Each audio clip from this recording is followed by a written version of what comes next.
কাজের পাশাপাশি চলতেছে। আপনি কোথায় কাজ করেন মোহাম্মদ ইসলাম? স্যার আমি বাদশা গ্রুপে আছি, হেড অফ কস্টিং হিসেবে টেক্সটাইলে। কি গ্রুপ বললেন? বাদশা গ্রুপ? বাদশা গ্রুপ, হ্যাঁ। আচ্ছা আচ্ছা, টেক্সটাইলে আছেন না? জি স্যার। ও তাহলে তো আপনি অনেক রিলেট করতে পারবেন এই চ্যাপ্টারটা। জি স্যার, এই সাবজেক্টে আমার কাছে পুরো প্র্যাকটিক্যাল ওরিয়েন্টেড মনে হচ্ছে। খুবই প্র্যাকটিক্যাল, খুব রিলেট করতে হবে। আপনি কি কোন সাইটটা দেখেন ওদিকে? স্যার হেড অফ কস্টিং হিসেবে আছি, কস্টিং ডিপার্টমেন্টে। আপনার জন্য পারফেক্ট সাবজেক্ট, এটা একদম পারফেক্ট সাবজেক্ট। জি স্যার, আমার practical pre cost post cost variance analysis সবই মিলে যাচ্ছে। সবই মিলে যাচ্ছে। আপনি করেন না কেন ইন প্র্যাকটিসে কি? হ্যাঁ স্যার, প্রত্যেকটা অর্ডার করি, অর্ডার ক্লোজ করি, pre costing post costing variance analysis, লাভ লস কোথায় কেন, প্রত্যেকটা অ্যানালাইসিস অর্ডার ক্লোজ করি। Very good, very good. তাহলে তো আপনার প্র্যাকটিক্যাল যেহেতু নলেজ আছে, আপনার জন্য এটা অনেক সহজ হবে এই চ্যাপ্টারটা, এই সাবজেক্টটা বুঝতে। জি স্যার, বোঝাটা খুব ইজি মনে হচ্ছে, জাস্ট এখন অ্যানসার করা গুছায় লেখার ব্যাপারটাই মেন। হ্যাঁ সেটাই, খুব মজা পাচ্ছি স্যার, বিশেষ করে আপনি স্যার এত সুন্দরভাবে ইজি করেছেন বলার বাইরে। আলহামদুলিল্লাহ, চেষ্টা করি আপনাদেরকে ভালো মতো যেন বোঝাতে পারি। মানে আমি তো ফিল করি জিনিসটা, যেহেতু আমি অন্তর থেকে ওটা প্র্যাকটিক্যালি ফিল করি বলে আপনাদেরকে সেভাবে সেই অ্যাপ্রোচ থেকে বোঝানোর চেষ্টা করি। অনেক সুন্দর আপনার জিনিসগুলো। আমাদের এখানে সিএফও স্যার হাবিব স্যার, ওই যে এফসিএম এ একটু দাড়িওয়ালা চিনবেন মনে হয়, আগে নাওয়ার নাই ছিল, আমাদের এখানে সিএফ হিসেবে আছে, আইসিএম এর এফসিএম এ বড় ভাই আর কি। আচ্ছা আচ্ছা আচ্ছা। আর আপনি স্যার অসাধারণ, মানে বললাম না অনেক সুন্দর ইজি হয় আর কি। আপনার ভাইকে আমার সালাম জানাবেন। হ্যাঁ ভাইকে সালাম জানাবেন। জি স্যার। আমি তাহলে ওই যে শেয়ার করি, স্ক্রিন শেয়ার করি, আপনারা স্ক্রিন যাচ্ছে কিনা আমাকে জানাবেন।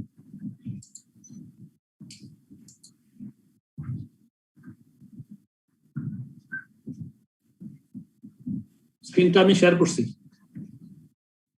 ওকে স্যার, দেখা যায়? জি স্যার, দেখা যায়। ফ্যান্টাস্টিক। বিসমিল্লাহির রহমানির রহিম। শুরু করি আজকের ক্লাস।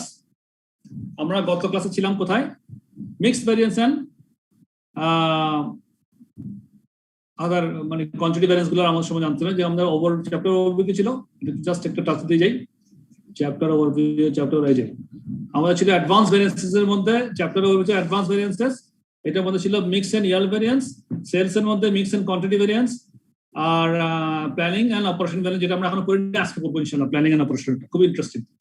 তো মিক্স এন্ড ইয়ার্ডটা আমরা ম্যাটেরিয়ালটার সম্বন্ধে জানছি এবং লেবার সম্বন্ধে জানছি, সেলসটাও আমরা মিক্স এবং কোয়ান্টিটি সম্বন্ধে জানছি। আচ্ছা, গত ক্লাসে আপনারা সেলস এর যে মিক্স এন্ড কোয়ান্টিটি পড়াছিলাম, আপনাদের কোন রকম ওখানে কনফিউশন আছে?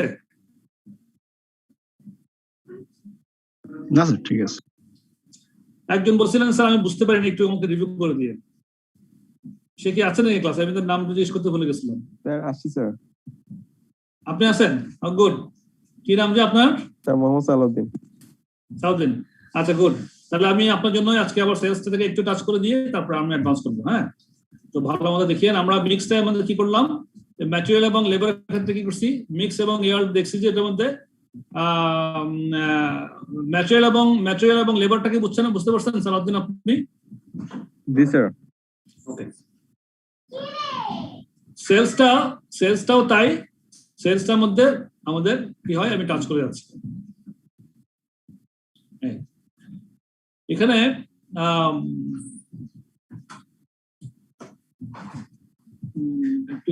এটা আসুক সামনে। এই যে সেলস মিক্স এন্ড কোয়ান্টিটি বলতেছে the sales volume variance can be analysed. তো সেলস এর মধ্যে আমরা যে ভ্যারিয়েন্স শিখছিলাম, দুটো ভ্যারিয়েন্স শিখছিলাম, একটা হচ্ছে সেলস প্রাইস ভ্যারিয়েন্স, একটা সেলস ভলিউম ভ্যারিয়েন্স। মনে আছে আপনার চ্যাপ্টার 6-7 এ সেলস প্রাইস, চ্যাপ্টার 6 এ শিখছিলাম sales price variance and sales mix variance. মনে আছে না? জি sir. Sorry, sales price variance আর একটা সেলস ভলিউম ভ্যারিয়েন্স শিখছিলাম, তাই তো? জি স্যার। এই ভলিউম ভ্যারিয়েন্সটা, প্রাইস ভ্যারিয়েন্সটা না, সেলসের যে ভলিউম ভ্যারিয়েন্সটা, এইটাকে স্প্লিট করে ভাগে আরো দুটো ভাগে ভাগ করা যায়। একটা হচ্ছে সেলস মিক্স এবং সেলস কোয়ান্টিটি ভ্যারিয়েন্স। হ্যাঁ, যেখানে আমার একাধিক সেলসের প্রোডাক্ট থাকবে। যেমন লেবারের ক্ষেত্রে তাই, এবং ম্যাটেরিয়াল ক্ষেত্রে আমরা ম্যাটেরিয়াল ইউজেসটাকে ভেঙে আমরা material mix variance, material quantity, material কি পেলাম, একটা মিক্স এন্ড ইয়ার্ড ভ্যারিয়েন্স পেছিলাম। আর লেবারের ক্ষেত্রে লেবারের ইউসেজ ভ্যারিয়েন্সটাকে ভেঙে আমরা labour mix variance, labour yield variance পেছিলাম। সেলসের ক্ষেত্রে ভলিউমটা, ম্যাটেরিয়ালের ক্ষেত্রে ইউসেজ, লেবারের ক্ষেত্রে আপনার যে ইফিসিয়েন্সি, আর সেলসের ক্ষেত্রে আমরা ভলিউম। এখানে তাই বলছে the sales volume variance can be analyzed into mix and quantity components using the same logic and countered in regard to materials usage and labor efficiency variance. আমরা যে ম্যাটেরিয়াল ইস্যুস কে ভেঙে mix variance এবং quantity variance করছিলাম, কিংবা labour efficiency থেকে যে দুই ভাগে ভাগ করে আমরা লেবার মিক্স ভ্যারিয়েন্স এবং লেবার ইয়ার্ড ভ্যারিয়েন্স করছিলাম, সেগুলো ঠিক একই রকম সেলস থেকে আমরা সেলস ভলিউম ভ্যারিয়েন্স থেকে ভেঙে সেলস মিক্স ভ্যারিয়েন্স এবং সেলস কোয়ান্টিটি ভ্যারিয়েন্স করতে পারি। আচ্ছা, কিভাবে করবো? যখন আমার একাধিক প্রোডাক্ট, তখন আমার এই মিক্সের কথা আসছে। আমার একটা প্রোডাক্ট থাকলে কিন্তু মিক্সের কথা আসতেছে না, যখন একাধিক প্রোডাক্ট তখন আসতেছে। তো এখন একটা ইলাস্ট্রেশনটা দেখলে আপনি বুঝবেন। মিক্স পেন, মনে করেন একটা company business sales 2 products X and Y, details for the current period as follows. Standard mix করছে X এবং Y, দুটো প্রোডাক্ট। X সে 2টা বিক্রি করলে Y সে 3টা বিক্রি করে, তাহলে তার 5টা টোটাল বিক্রি। সারাদিন খেয়াল করিয়েন, কেমন? X 2টা করবে, সে স্ট্যান্ডার্ড করছে, স্ট্যান্ডার্ড সে একটা এস্টিমেট করছে, স্ট্যান্ডার্ড এস্টিমেট সে হচ্ছে সে X 2টা বিক্রি করবে, Y 3টা বিক্রি করবে, টোটাল সে 5টা বিক্রি করবে। আর স্ট্যান্ডার্ড প্রফিটের মধ্যে X এ 5 টাকা, Y এ 6 টাকা। হ্যাঁ, আর এভারেজ প্রফিট 5 টাকা 60 পয়সা। 5 টাকা 60 পয়সা কিভাবে আসলো? এই যে X এর 5 টাকা করে 2 ইউনিটে 10 টাকা, আর Y এর 6 টাকা করে প্রফিট 3 ইউনিটে 318 টাকা। তাহলে 10 আর 18 28 ভাগ মোট 5টা সেল, তাহলে 28 ভাগ 5 করলে 5 টাকা 60 পয়সা হয় এভারেজ প্রফিট।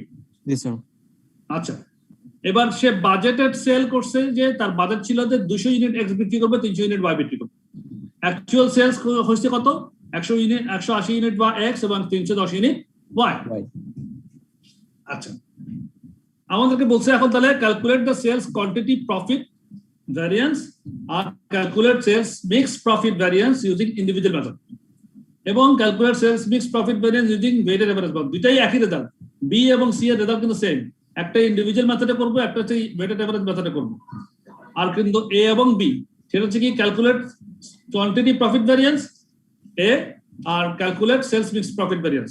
তাহলে কোয়ান্টিটি প্রফিট ভ্যারিয়েন্সটার জন্য আমরা কি করবো? কোয়ান্টিটির জন্য ডিফারেন্সের কারণে, কোয়ান্টিটি ডিফারেন্সের কারণে যে আমাদের ভ্যারিয়েন্সটা হচ্ছে সেটা কিভাবে হবে? দেখেন, আমাদের বাজেটের সেল ছিল মোট কয়টা?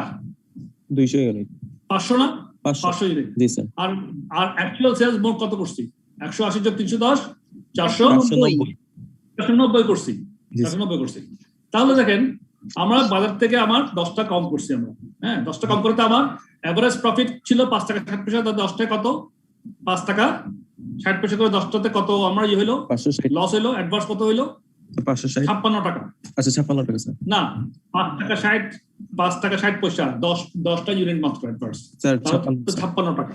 জি স্যার, 56 টাকা আমার কি হলো? অ্যাডভান্স, তাই না? এটা ওভারঅল সেলস এর মধ্যে আমাদের। এখন এটাকে আমরা ভাঙবো, ভেঙে একটা quantity sales quantity profit variance এবং sales mix profit variance using individual method করব। কি করবো তাহলে? এখন দেখেন, সেলস কোয়ান্টিটির জন্য আমাদের কি ঘটেছে। আমাদের দেখেন, এই যে 56 টাকা যেটা পাইলাম আমরা, এটা হচ্ছে আমার সেলস এটা হচ্ছে আমার sales quantity sales quantity profit variance. Quantity হেরফের কারণে প্রফিটের মধ্যে কি হেরফের হচ্ছে, সেটাই কোয়ান্টিটি প্রফিট ভ্যারিয়েন্স, তাই না? ওকে, 56 টাকা অ্যাডভান্স মনে রাখিয়েন। আবার দেখেন, এবার সেলস মিক্স প্রফিট আমি মিক্স যদি করি, ইন্ডিভিজুয়াল মেথডে যদি করি, তাহলে কি হবে? একটা করে প্রোডাক্ট ধরবো। যেমন মনে করেন, এখানে আমাদের 5 টাকা করে ছিল। আমার এখানে প্রফিট X এ 5 টাকা, Y এ 6 টাকা। আচ্ছা, তো আমার 490 ইউনিট যে আমি অ্যাকচুয়ালি সেলস করছি, আমার বাজারের সেলস ছিল 500 ইউনিট। 500 ইউনিটের মধ্যে 200টা X আর 300টা Y। হ্যাঁ, তাহলে আমার প্রপোর্শনেটলি X কত করব? বাজেট করছিলাম 500 200 X, 500 300 Y। তাহলে প্রপোর্শনেটলি X কত পার্সেন্ট? 200 ভাগ 500 মানে 40%, ঠিক কি না? 200 ভাগ 500, 500 টোটালের মধ্যে 200টা যদি X হয়, তাহলে আমার কত পার্সেন্ট? 40%। হ্যাঁ, একটু রেসপন্স করিয়েন, তাহলে আমি বুঝবো যে আপনারা বুঝতেছেন। 300 ইউনিট যদি Y হয়, তাহলে কত পার্সেন্ট Y বিক্রি করবো? 60%। এই হচ্ছে আমার প্রপোর্শন। তাহলে 40% X বিক্রি করবো আর 60% Y। তাহলে এবার আসেন, যদি আমি 490টা বিক্রি করে থাকি টোটাল, তাহলে আমার ওখানে আমার কত ইউনিট এক্স হওয়া উচিত ছিল 40% হইলে 490 196 196 490 ইন্টু 40% 196 আর ওয়াই কত হওয়া উচিত ছিল 294 490 গুণ 60%।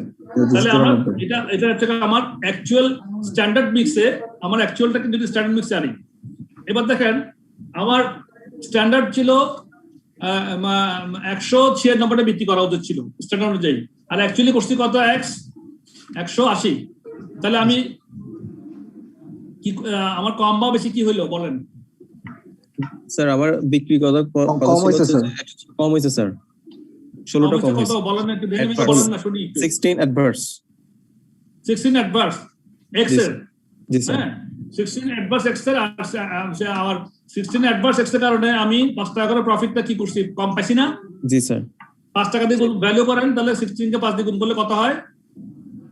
80 80 অ্যাডভার্স। এটা গেল এক্স এর। এবার ওয়াই এরটা আসেন, ওয়াই আমার বিক্রি হওয়া ছিল 294টা স্ট্যান্ডার্ড মিক্স অনুযায়ী, কিন্তু করছি 310 টাকা। তাহলে কয়টা বেশি করছি স্যার? 16টা বেশি করছি, 16টা অ্যাডভার্স। এটা ফেভারেবল তাই না? এটা ফেভারেবল। তা 16 টাকা ভ্যালু করেন, 6 টাকা গুণ করে স্ট্যান্ডার্ড প্রফিট গুণ করেন 96 টাকা। 96 টাকা। তাহলে এতে আমার এক্স এ আমার 80 টাকা অ্যাডভার্স, ওয়াই তে আমার 96 টাকা ফেভারেবল। তাহলে আমার নেট করলে কত হয়? 16 ফেভারেবল। 16 ফেভারেবল। এই হচ্ছে কি ইন্ডিভিজুয়াল মেথডে আমি যদি সেলস মিক্স প্রফিট ভ্যারিয়েন্সটা বের করি, তাহলে ইন্ডিভিজুয়াল মেথডে এভাবে করতে হবে।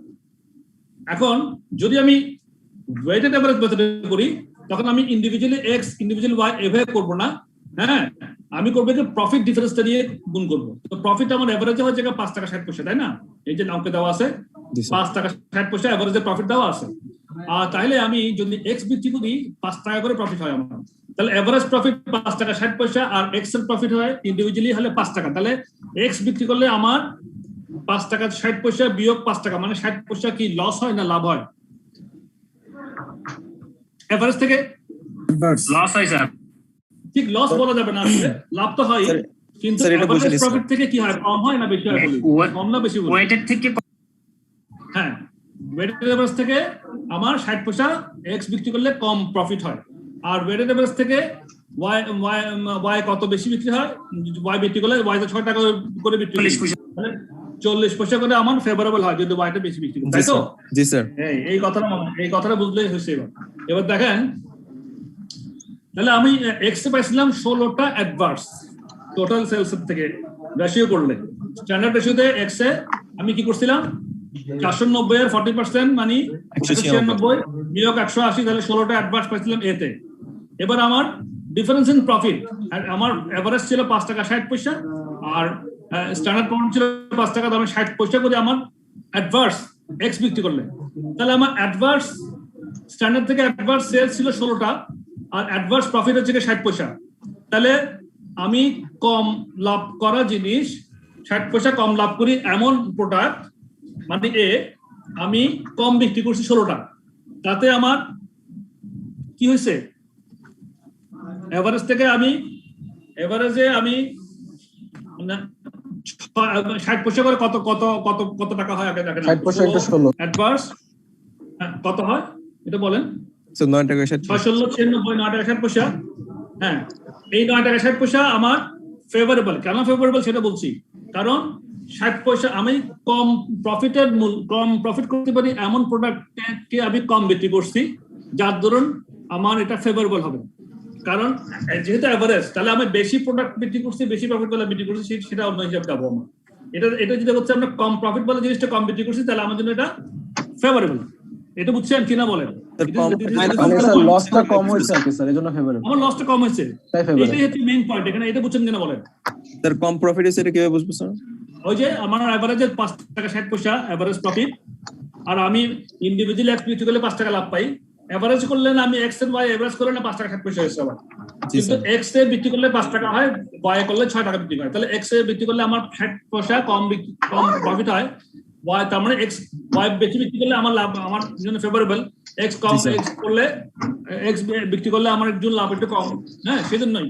তাহলে আমি 60 পয়সা কম প্রফিট দিতে পারি যে প্রোডাক্টটা সেটা হচ্ছে এক্স, 60% কম বিক্রি করতে পারি এমন প্রোডাক্টকে আমি কম বিক্রি করলে আমার টোটাল প্রফিটের মধ্যে গিয়ে আমার ওটা সিচুয়েশনটা কি আমার জন্য ফেভারেবল হবে, ঠিক না?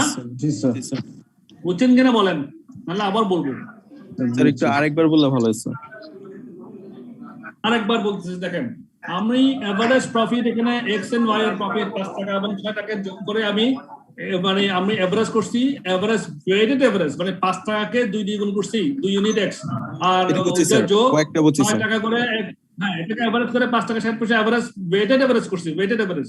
তাহলে ওয়েটেড এভারেজ থেকে আমার 5 টাকা 60 পয়সা ওয়েটেড প্রফিট হয়, এক্স এ আমার হয় 5 টাকা লাভ, তাহলে আমার 60 পয়সা লাভ কম হয় এক্স বিক্রি করলে, আর ওয়াই বিক্রি করলে আমার এভারেজ থেকে 40 পয়সা বেশি লাভ প্রফিট হয়।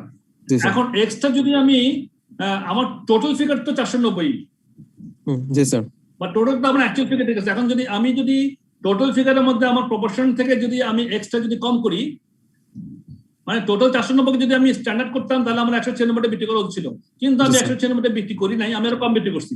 কম বিক্রি করাতে কি হয়েছে, আমি ওয়াইটা বেশি বিক্রি করছি, বেশি প্রফিট वाला বিক্রি ওটা বেশি করছি, সুতরাং ওয়াইতে আমার প্রফিটটা বেশি চলে গেছে।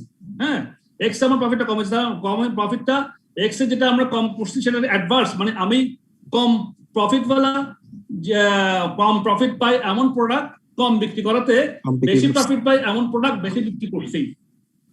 জি স্যার, এখন বুঝছি। কারণে এক্সটা আমার ফেভারেবল, ওয়াইটা হচ্ছে আমার ওয়াইটাও ফেভারেবল। কারণটা হচ্ছে কি, ওয়াইটা বেশি বিক্রি করছি, বেশি লাভের বেশি বিক্রি করছি, তো ফেভারেবল হবেই, তাই না? জি স্যার, ওয়াইটা বেশি প্রফিটের প্রোডাক্ট বেশি কোয়ান্টিটি বিক্রি করছি, তাহলে তো অবশ্যই ফেভারেবল হবে। আর এক্স এর ক্ষেত্রে কি হচ্ছে, আমার এভারেজ থেকে কম প্রফিট वाला প্রোডাক্ট এক্স, এটা আমি কম বিক্রি করছি, তাহলে আমার এটাও ফেভারেবল হবে, কম বিক্রি করছি বলে। কথা ক্লিয়ার? এক্স এর ক্লিয়ার কিনা? জি স্যার, ওয়াইতে তো কোনো ঝামেলা নেই, এক্স তে যে পয়েন্ট আছে, জি স্যার, এটা যদি কনসেপ্ট বুঝতে পারেন তাহলে অঙ্ক বুঝার বেশি। কম সেল করতে এটা মাইনাস মাইনাস প্লাস এমন হইতে পারে না?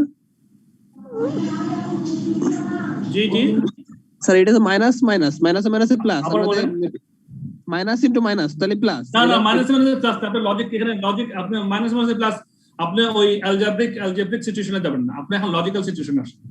স্যার আরেকটা কোশ্চেন ছিল। এভাবে চিন্তা করতে হবে আপনাকে, লজিক্যাল সিচুয়েশনটা এভাবে চিন্তা করবেন যে আপনার কম এভারেজ থেকে কম প্রফিট পাই এমন প্রোডাক্টটাকে আমি যদি কম বিক্রি করি, তাহলে টোটাল ফিগারে আমার বেশি প্রফিট যেটা পাই সেই প্রোডাক্টটা বেশি বিক্রি হবে। সুতরাং যেটা এভারেজ থেকে কম প্রফিট হয় কম বিক্রি করলে আমার জন্য ফেভারেবল, এটা হচ্ছে লজিক। স্যার এখানে যদি ডিফারেন্সটা ফেভারেবল হতো তাহলে কি স্যার এটা ফেভারেবল হতো? কোনটা ডিফারেন্স হয়েছে না? ওয়াই এর ক্ষেত্রে হয়েছে না? ওয়াই এর ক্ষেত্রে কি হয়েছে দেখেন, না স্যার, ব্যাপারটা বলতেছি জিনিসটা ওয়াই পাবেন আপনার প্রশ্ন উত্তর। ওয়াই কি হয়েছে, আমাদের ওয়াই এর স্ট্যান্ডার্ড মিক্স ছিল 294।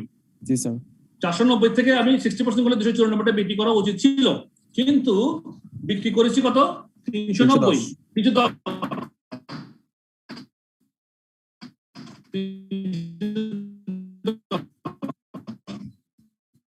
তাহলে আমি কয়টা বেশি বিক্রি করছি থেকে? 16টা ইউনিট। হ্যাঁ, তাহলে আমার সেটা ফেভারেবল।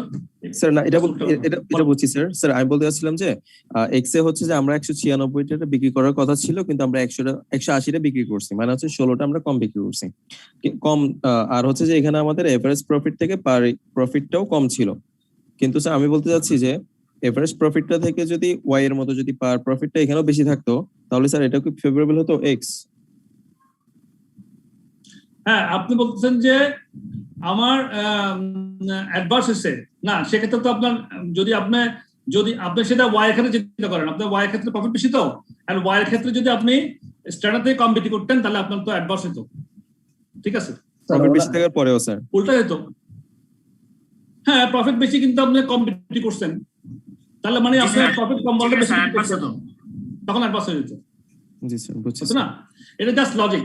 এই লজিকটা আপনার মাথার মধ্যে রাখতে হবে, ওকে? এই লজিকটা মাথায় রাখতে হবে। এটাই হচ্ছে এখানে হচ্ছে টিপসটা, ঠিক আছে না? এখানে টিপসটা এই লজিকটা। এখন এটা মাথায় রাখতে হলে কি করতে হবে? আপনি আজকে পড়ার পরে ছেড়ে দিলে হবে না, আপনাকে 2-3-4 বার প্র্যাকটিস করে এটা 2-3 বার পড়তে হবে, একবার লিখতে হবে, অ্যাটলিস্ট একবার লিখতে হবে, তাহলে মাথায় একদম ঢুকে যাবে একদম সারা জীবনের জন্য। ক্লিয়ার? জি স্যার, ইনশাআল্লাহ। ইনশাআল্লাহ স্যার। আগাবো? হ্যাঁ স্যার, আমরা আগাতে পারি। ওকে, ফাইন। তাহলে জি থ্যাংক ইউ। তাহলে সেলস মিক্স এন্ড কোয়ান্টিটি বুঝলাম। এবার আসলে আমরা আজকে একটা ওয়ান্ডারফুল একটা সিচুয়েশনে যাচ্ছি, এটা হচ্ছে প্ল্যানিং এন্ড অপারেশনাল ভ্যারিয়েন্স। আমরা যা পড়ছি চ্যাপ্টার 6, চ্যাপ্টার 7, চ্যাপ্টার 8 যা পড়ছি, হ্যাঁ, এটার কনক্লুশনে চলে আসছি একদম প্ল্যানিং এন্ড অপারেশনাল। আগেরটাকে শেষ স্যার, আগেরটাকে শেষ করে ফেলছেন, মানে আপনি শুধু অর্ধেক করলেন না স্যার? জি জি, আপনি শুধু 0.6 সরি হ্যাঁ 0.6 ইনটু 16 করলেন, শুধু এক্স এরটা, ওয়াই এরটা হিসাব করবেন না স্যার? ওয়াইটা তো ইজি, আমি হিসাব করলাম না, এই জন্য গত ক্লাসে দেখাইছিলাম, জাস্ট আমি মেইন পয়েন্টটা বলে দিলাম। ঠিক আছে, ওয়াইটা করে দিচ্ছি। তাহলে ওয়াইটা দেখেন 294 আমার 60% 490 অ্যাকচুয়ালের 60% 294 হওয়া উচিত ছিল স্ট্যান্ডার্ড মিক্স অনুযায়ী। ঠিক আছে, করেছি 310। ঠিক আছে, তাহলে আমার 294 করা হয়েছিল, 310টা ইউনিট বিক্রি করছি, তাহলে 16টা ফেভারেবল। একটু বুঝছেন? বুঝছেন? আচ্ছা, তাহলে আমার পার ইউনিটে প্রফিট করতাম 6 টাকা, কিন্তু এভারেজে প্রফিট থেকে 5 টাকা 60 পয়সা, মানে পার ইউনিটে আমি 40 পয়সা এভারেজ থেকে বেশি করি ওয়াইটা বিক্রি করলে। তাহলে 16টা ইউনিট বেশি বিক্রি করছি, যেটার প্রফিট বেশি হয় এমন প্রোডাক্ট হচ্ছে কি ওয়াই, যেটা আমি বেশি বিক্রি করছি, তাহলে এটা আমার ফেভারেবল। হ্যাঁ, 416 64 6 টাকা 40 পয়সা ফেভারেবল। ওয়াই এক্স এর ক্ষেত্রে 9 টাকা 60 পয়সা ফেভারেবল, আর ওয়াই এর ক্ষেত্রে 6 টাকা 40 পয়সা ফেভারেবল। টোটাল কত হইলো? 16 টাকা ফেভারেবল। আর আমরা ইন্ডিভিজুয়াল মেথডে করলাম, তাও 16 টাকা ফেভারেবল হয়েছে, আর এভারেজ মেথডে করছি যখন, তাও 16 টাকা ফেভারেবল হয়েছে না? জি স্যার। হয়েছে কিনা বলেন? জি স্যার হয়েছে। আচ্ছা, কিন্তু আমি একটা কথা বলছিলাম যে ওয়েটেড এভারেজ মেথডটা সুপিরিয়র দেন ইন্ডিভিজুয়াল ইউনিটস মেথডের থেকে। কেন সুপিরিয়র সেটাও বুঝতে হবে। This is really important. হ্যাঁ, আমার ইন্ডিভিজুয়াল মেথড, এই যে বিতে করলাম ইন্ডিভিজুয়াল মেথড সিস্টেমে, এটা হচ্ছে আমার এভারেজ ওয়েটেড এভারেজ মেথডটা superior, practically superior, decision making superior. এটা কেন, এটা বুঝেন একটু। This is really important. দেখেন, আমরা সেলস এর মধ্যে এখানে এক্স এর মধ্যে ইন্ডিভিজুয়াল মেথডে করলে আমার $80 অ্যাডভান্স দেখাচ্ছে। রেসপন্স করেন। ইন্ডিভিজুয়াল মেথডে বিতে করছিলাম, এক্স এ $80 অ্যাডভান্স দেখাচ্ছে, কিন্তু ওয়েটেড এভারেজ মেথডে করলে 960 পয়সা ফেভারেবল দেখাচ্ছে। ঠিক? জি স্যার। Just opposite result. এটাতে অ্যাডভান্স বলতেছে ইন্ডিভিজুয়াল করলে, এটাতে বলতেছে ফেভারেবল। হ্যাঁ, অ্যাডভান্স না পুরো রেজাল্টটা। স্যার একটা বলতেছে স্যার প্রফিট কম হয়েছে, আরেকটা বলতেছে আমার লস কম হয়েছে। তাই দেখেন, ইন্ডিভিজুয়াল কিন্তু টোটালে গেলে কিন্তু আমার 16 টাকা ফেভারেবল, দুটোটাই 16 টাকা এখানে ফেভারেবল, আর ওয়েটেড এভারেজেও 16 টাকা ফেভারেবল। টোটাল আমরা পাচ্ছি হিসাব। কিন্তু একটা প্রোডাক্ট যদি আপনি অ্যানালাইসিস করেন, ইন্ডিভিজুয়াল মেথডে গেলে আমার এক্স এর ক্ষেত্রে বলছে 80 টাকা অ্যাডভান্স, আর ওয়েটেড এভারেজ মেথডে বলছে 9 টাকা 60 পয়সা ফেভারেবল। তো দেখেন, সিদ্ধান্ত গ্রহণে কিন্তু আপনি টোটাল একটা দুইমুখী আপনার সিচুয়েশনে পড়ে গেলেন। আবার ওয়াইতে দেখেন 96 টাকা ফেভারেবল বলতেছে, এবং ওয়াইতে ওয়েটেড এভারেজে বলছে 6 টাকা 40 পয়সা ফেভারেবল। যদিও ফেভারেবল বলছে, কিন্তু difference of amount is too high. কোথায় 96 টাকা ফেভারেবল, কোথায় 6 টাকা 40 পয়সা favourable, too high difference. So কেন সুপিরিয়র? হ্যাঁ, এখানে আপনার সিদ্ধান্ত গ্রহণে কিন্তু এই যে এভারেজ প্রফিটটা করছে, ওয়েটেড এভারেজ প্রফিট করাতে আপনি টোটাল প্রফিটের মধ্যে গিয়ে কিভাবে হিট করতেছে সেটা আপনি ওয়েটেড এভারেজ করলে পাবেন। ইন্ডিভিজুয়াল সেটা আপনি বুঝতে পারতেছেন না, কিন্তু আপনার টোটাল প্রফিটের মধ্যে কাউন্টার কি এফেক্ট সেটা যদি ভালোভাবে বুঝতে হয়, তাহলে আপনাকে কিন্তু ওয়েটেড এভারেজ মেথডটা অনুসরণ করাটাই বেটার প্র্যাকটিস। কথা বুঝতে পারছি? জি স্যার। এখানে একটা কথা লেখা আছে, কথাটা আমি পড়ি আপনার জন্য।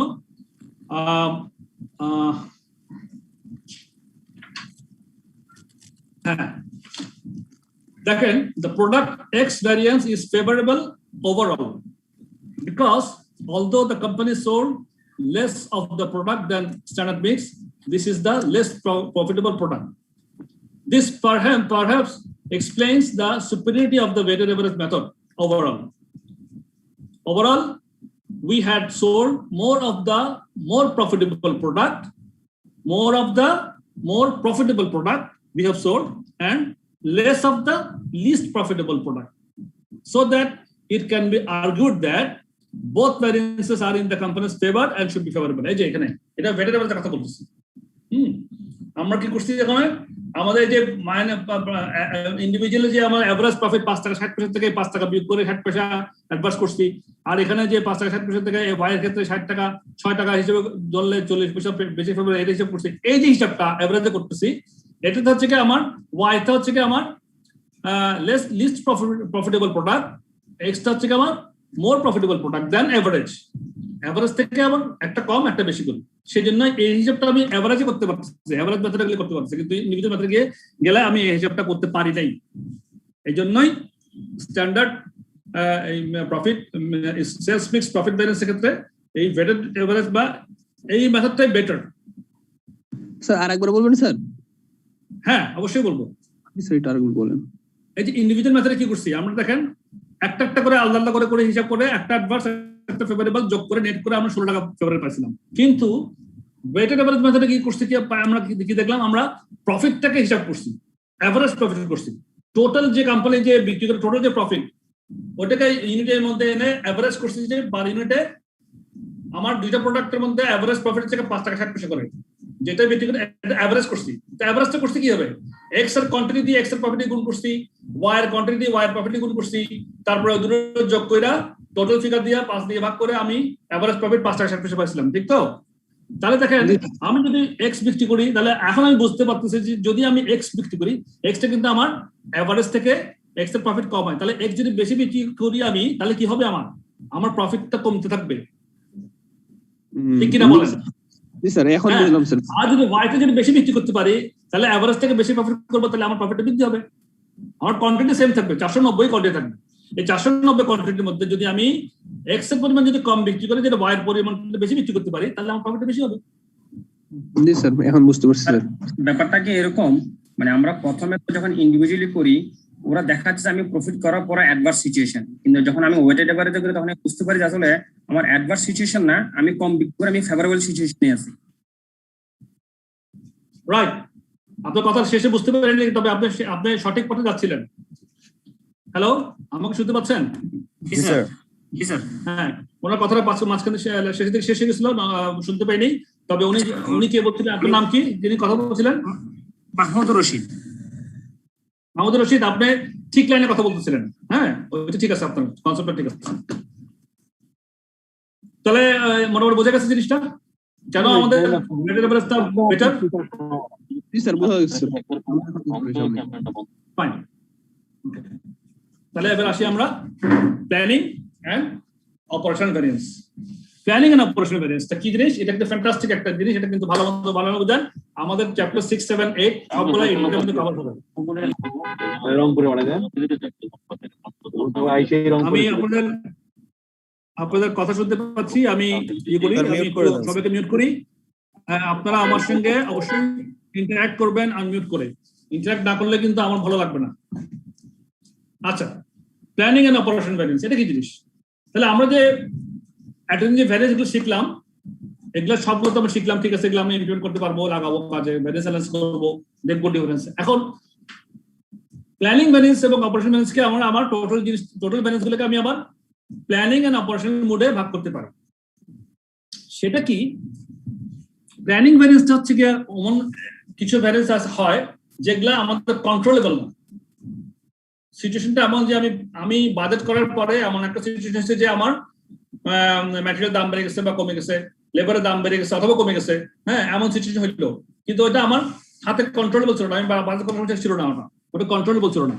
ওই ধরনের ভ্যারিয়েন্সকে বলা হয় প্ল্যানিং ভ্যারিয়েন্স। ওগুলো কিন্তু আমার অপারেশনাল কত ত্রুটি না, আমার প্রসেসিং এ যে সমস্ত কর্মচারীরা কাজ করে ওদের ত্রুটির কারণে কিন্তু ওই ভ্যারিয়েন্স গুলো হয়নি, ওগুলো হচ্ছে প্ল্যানিং এর কারণে আমার ভ্যারিয়েন্সটা হয়েছিল। ওই ধরনের ভ্যারিয়েন্সকে বলে প্ল্যানিং ভ্যারিয়েন্স। সো আমার যদি অপারেশনাল যারা নিয়োজিত আছে, যে সমস্ত সেলস কর্মী, যে সমস্ত প্রোডাকশন কর্মী, হ্যাঁ, যে সমস্ত লেবার আছে, তাদের এফিসিয়েন্সি, ইউসেজ, এগুলোকে যদি এগুলোকে বলা হয় অপারেশনাল অ্যাক্টিভিটিস। তাহলে আমার অপারেশনাল অ্যাক্টিভিটিস যদি আমি সূক্ষ্মভাবে পারফেক্টলি পিওরলি যদি আমি ব্যালেন্স করতে চাই, ব্যালেন্স করতে চাই, তাহলে আমার প্ল্যানগত কারণে যে ভুলটা হয়েছিল সেই ভুলটাকে আমার আলাদা করা উচিত কিনা বলেন? জি স্যার, জি স্যার, পজ করেন, উচিত কিনা? জি স্যার, স্যার করা উচিত, অবশ্যই করা উচিত। আচ্ছা আর একটু বলি, পড়লে এটা আমি এই যে কথা বললাম সেটা বোঝেন। One reason that a variance may arise may be that the original plan has subsequently been found to be inappropriate. Subsequently মানে কি, মানে প্ল্যানটা করার পরপরই পরবর্তীতে দেখা গেল যেটা পরবর্তী দেখা গেল যেটা inappropriate. One reason that variance may arise, variance যে হয় আমাদের তার একটা রিজন হচ্ছে কি আমার that the original plan যেটা আমরা অরিজিনাল যেটা বাজেট করছি, এস্টিমেট করছি, স্ট্যান্ডার্ড করছি, original plan has subsequently been found to be inappropriate. This might arise, for example, BHP এবং এদের এগেইনস্টে আমাদের যে কার ইম্পোর্টার যারা আছে মিট করলাম সবাই না কি যে এটা এগুলা পারমিশন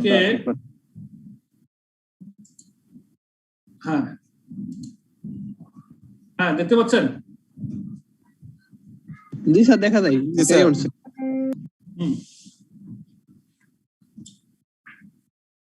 ও আদান হয়ে গেছে, খেয়াল করবেন।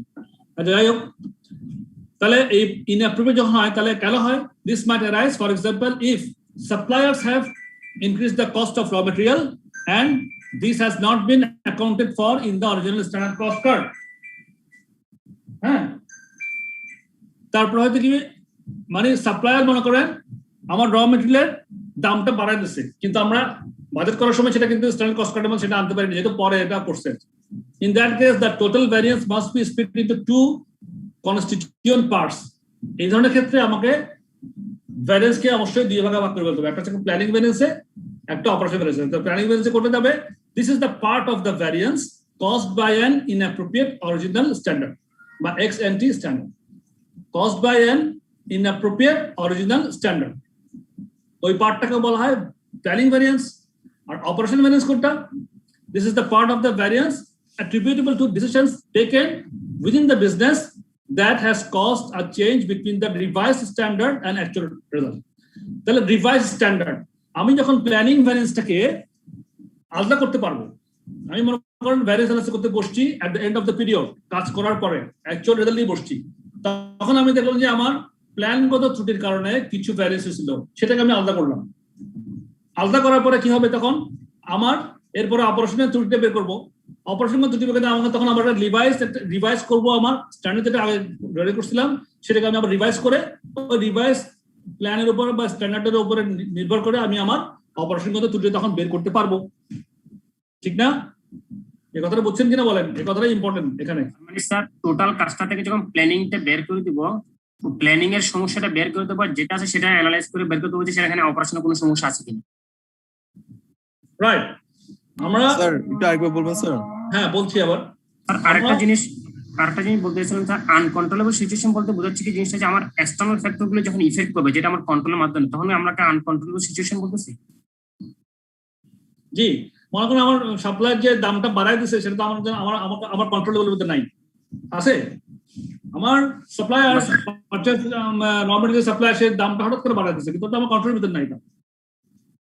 হ্যাঁ, আমার হঠাৎ করে লেবার ক্রাইসিস হয়ে গেছে, আমার তো কন্ট্রোলের ভিতরে নাই, এটা দাম বেড়ে গেছে লেবারের, অথবা হঠাৎ করে আমি এমন একটা মেশিন পেয়ে গেছি যে আমার 10 জন লেবারের কাজ দরকার নেই, মেশিনটাই অটোমেটেড হয়ে গেছে। তাহলে এরকম কিছু বিষয় থাকতে পারে না, এগুলো হচ্ছে কেবল প্ল্যানিং ভ্যারিয়েন্স।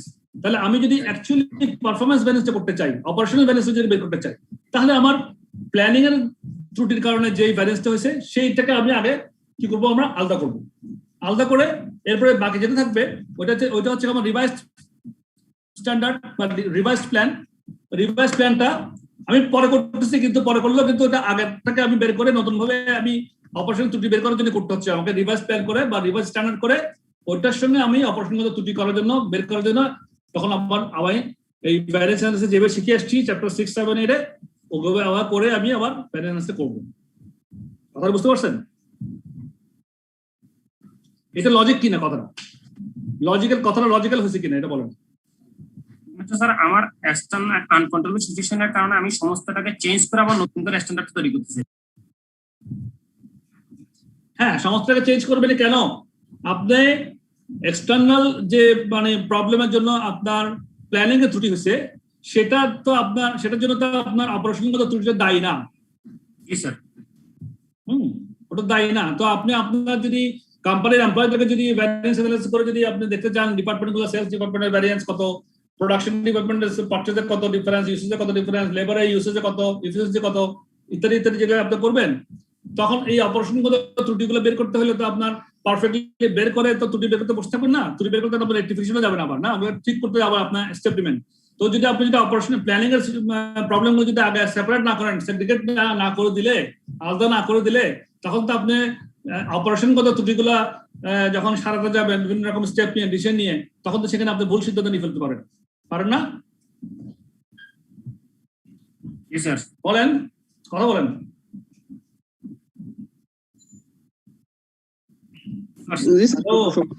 আসেন নাকি আপনারা? জি স্যার, বুঝছি। ভাই আমাকে একটু রেসপন্স না করলে তো আমি বুঝতে পারি না আপনারা আছে কি। আমরা একটু আগালে হয়তো ম্যাথে গেলে হয়তো স্যার জিনিসটা একটু বুঝতে পারবো।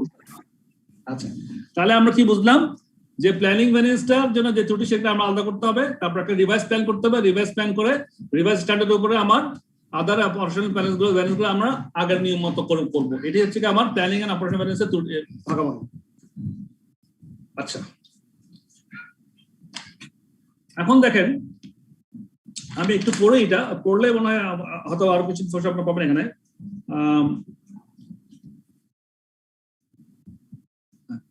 Forecasts by their, এখানে পড়ি, এতে গেল, forecasts by their nature are unreliable and yet most standards are set on a forecast basis. For example, X and T are before the event.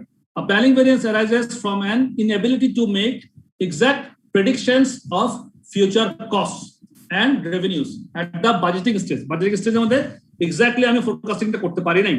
If it were possible to set standards with the benefit of hindsight, for example, ex post or hindsight my বোধোদয় হওয়া, benefit of hindsight বোধোদয় হচ্ছে যে ex post or after event managers would be able to see more clearly what amount of variances was genuinely attributable to operating performance, যেটা বললাম একটু আগে, and what amount to difficulties or errors is setting the original standards for planning variance. তাহলে planning variance এবং operational variance কথা বললাম, ভাগাভাগি কথা বললাম, সেগ্রিগেট করতে বললাম, সেই কথা ওরা বলছে এখানে। এখানে লেখা অপারেশনাল ভ্যারিয়েন্সের কথা কি বলতেছে? অপারেশনাল ভ্যারিয়েন্স আর ভ্যারিয়েন্সেস দ্যাট আর অ্যাজিউম, এটা বুঝেন, operational variances are variances that are assume to have occurred due to operational factors. These are materials price, usage variance, labor and rate variance, variable overhead expenditure যেগুলো আমরা শিখছিলাম আগে, fixed overhead expenditure variance and sales variance, এটা হচ্ছে আমার operational variance. Operational variance are calculated with the realistic ex post standard.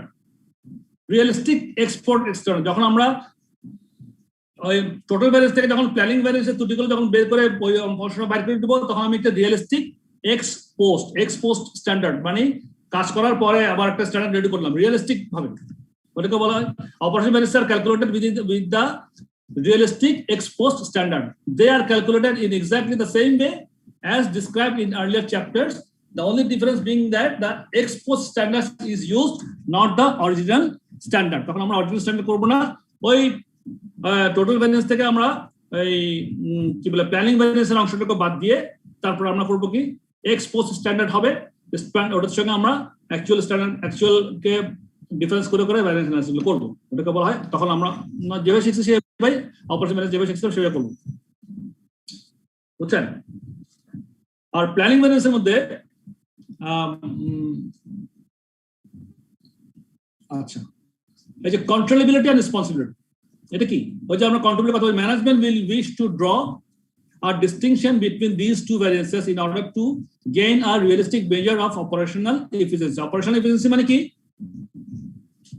আমরা যে material variance যেটা শিখছি, প্রাইস এন্ড ইউসেজ, লেবারের মধ্যে যেগুলো শিখছি, রেট এন্ড এফিসিয়েন্সি, ওগুলো হচ্ছে সব অপারেশনাল এফিসিয়েন্সি ভ্যারিয়েন্স।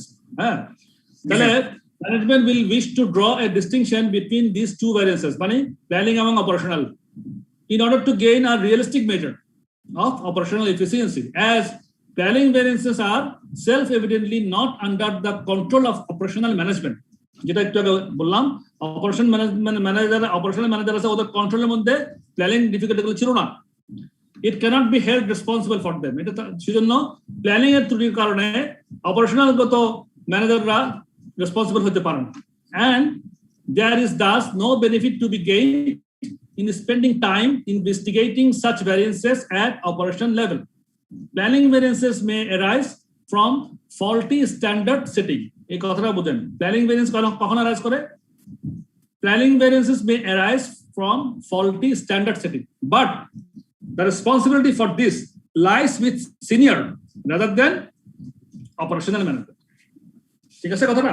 এটা হচ্ছে কন্ট্রিবিউটিভ রেসপন্সিবিলিটি। সুতরাং রেসপন্সিবিলিটি আপনি কাউকে দায়ী করবেন যে তোমার এখানে ভ্যারিয়েন্স বেশি, সেলস ম্যানেজার তোমার এখানে অ্যাডভার্স সিচুয়েশন, প্রোডাকশন ম্যানেজার তোমার এখানে অ্যাডভার্স সিচুয়েশন, আপনি দায়ী করবেন, রেসপন্সিবল করতে চাইবেন, কিন্তু সেটা কিন্তু জাস্টিফাইড হবে না যদি সেখানে যদি আপনার প্ল্যানিং ভ্যারিয়েন্সের কোনো প্ল্যানিং এর কারণে ত্রুটির কারণে যদি কোনো ভ্যারিয়েন্স থাকে, সেটা যদি আপনি আলাদা না করেন, তাহলে কিন্তু ওকে আপনি অপারেশনাল ম্যানেজার গুলোকে আপনি রেসপন্সিবল করতে পারবেন না। সেভাবে কথা বলছেন?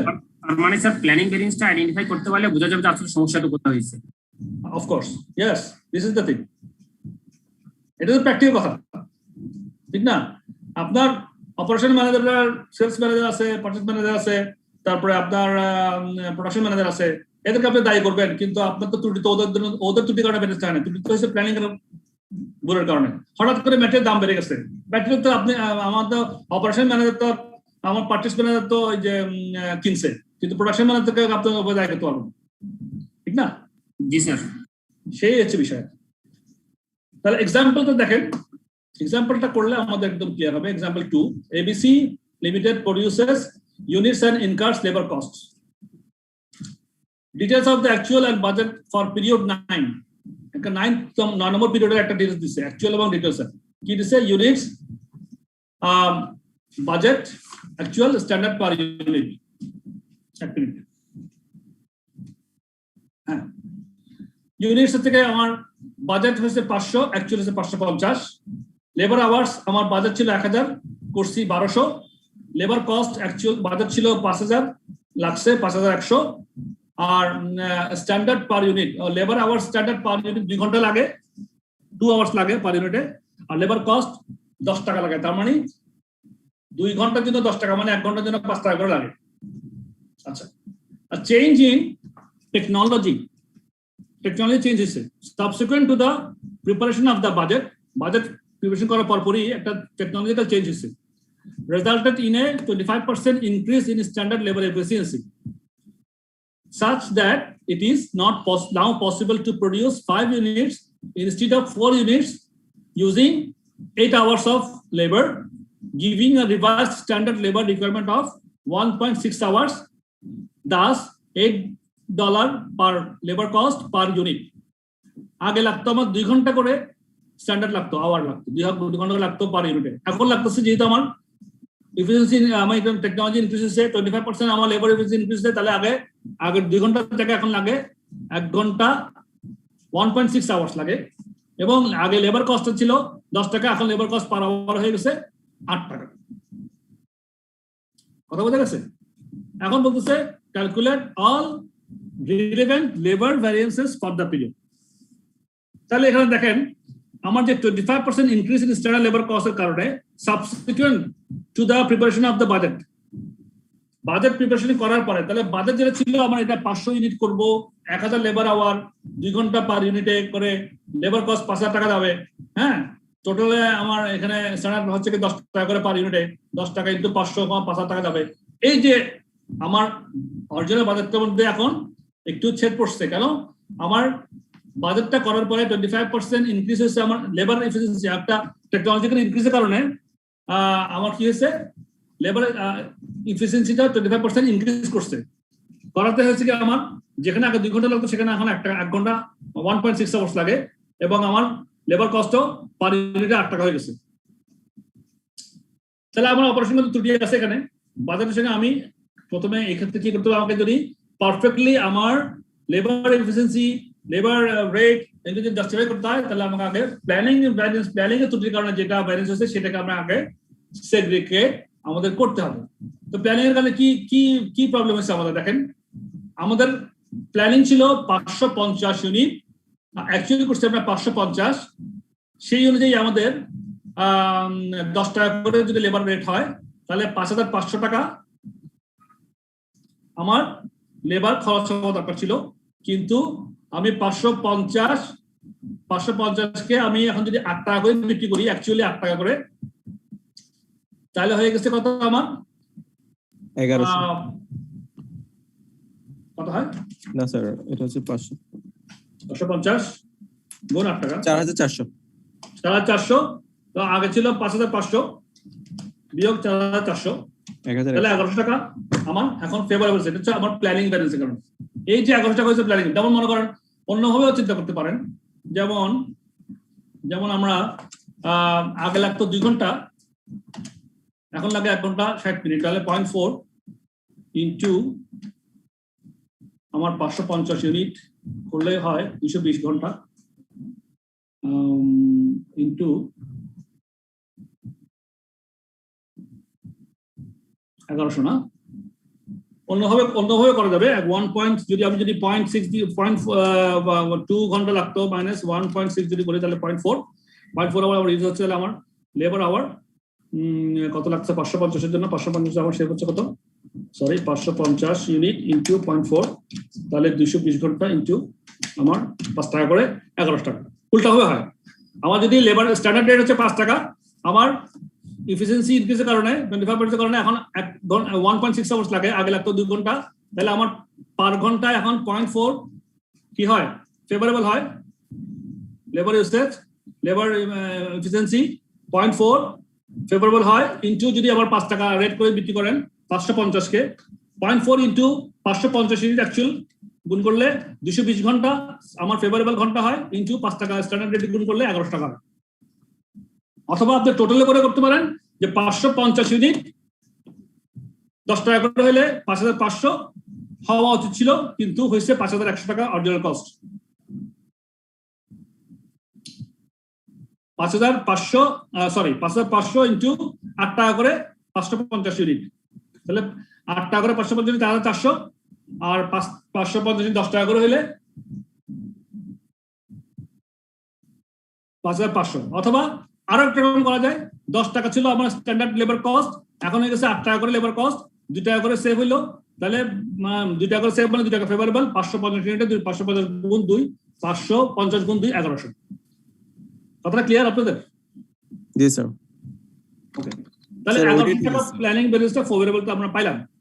এখন তাহলে এটাকে আমি যদি সেগ্রিগেট করি, আলাদা করি, তাহলে আমার বাকিটা দিয়ে আমি অপারেশনাল ব্যালেন্সটা করব।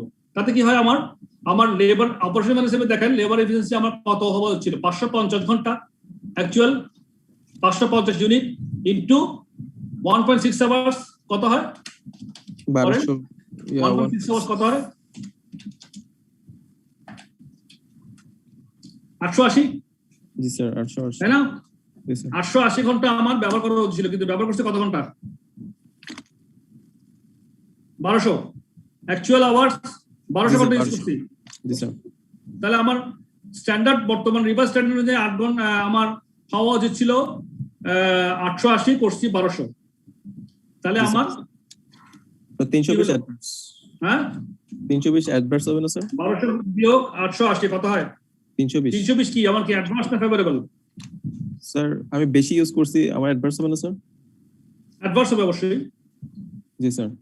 এটাকে ভ্যালু করেন 5 টাকা দিয়ে গুণ করে স্ট্যান্ডার্ড প্রাইস 320 গুণ 5 স্যার 1600 টাকা আমার কি হলো অ্যাডভান্স। জি স্যার। এখন আমি অরিজিনাল অ্যাডভান্সে আসছি, আমার প্ল্যানিংটা বাদ দিয়ে এখন আমি প্ল্যানটাকে দেখতেছি। এখন অপারেশনের ক্ষেত্রে আমার অ্যাডভান্স হচ্ছে 1600 অ্যাডভান্স। এবার লেবার রেট আসেন, লেবার রেট আমার কি হয়েছে, আমার লেবার রেট কত হয়েছে এখন 500, আমি টোটাল কস্ট করছি 5100 টাকা, তাই না? জি স্যার। 5100 করে আমি 1200 ঘন্টা ব্যবহার করছি, তাহলে পার ঘন্টা কত টাকা স্যার? 1200 ভাগ 5000, 1200 ভাগ 5100, 5100 ভাগ 1200 স্যার 5100 ভাগ 1200 কস্ট বের হবে তাহলে স্যার?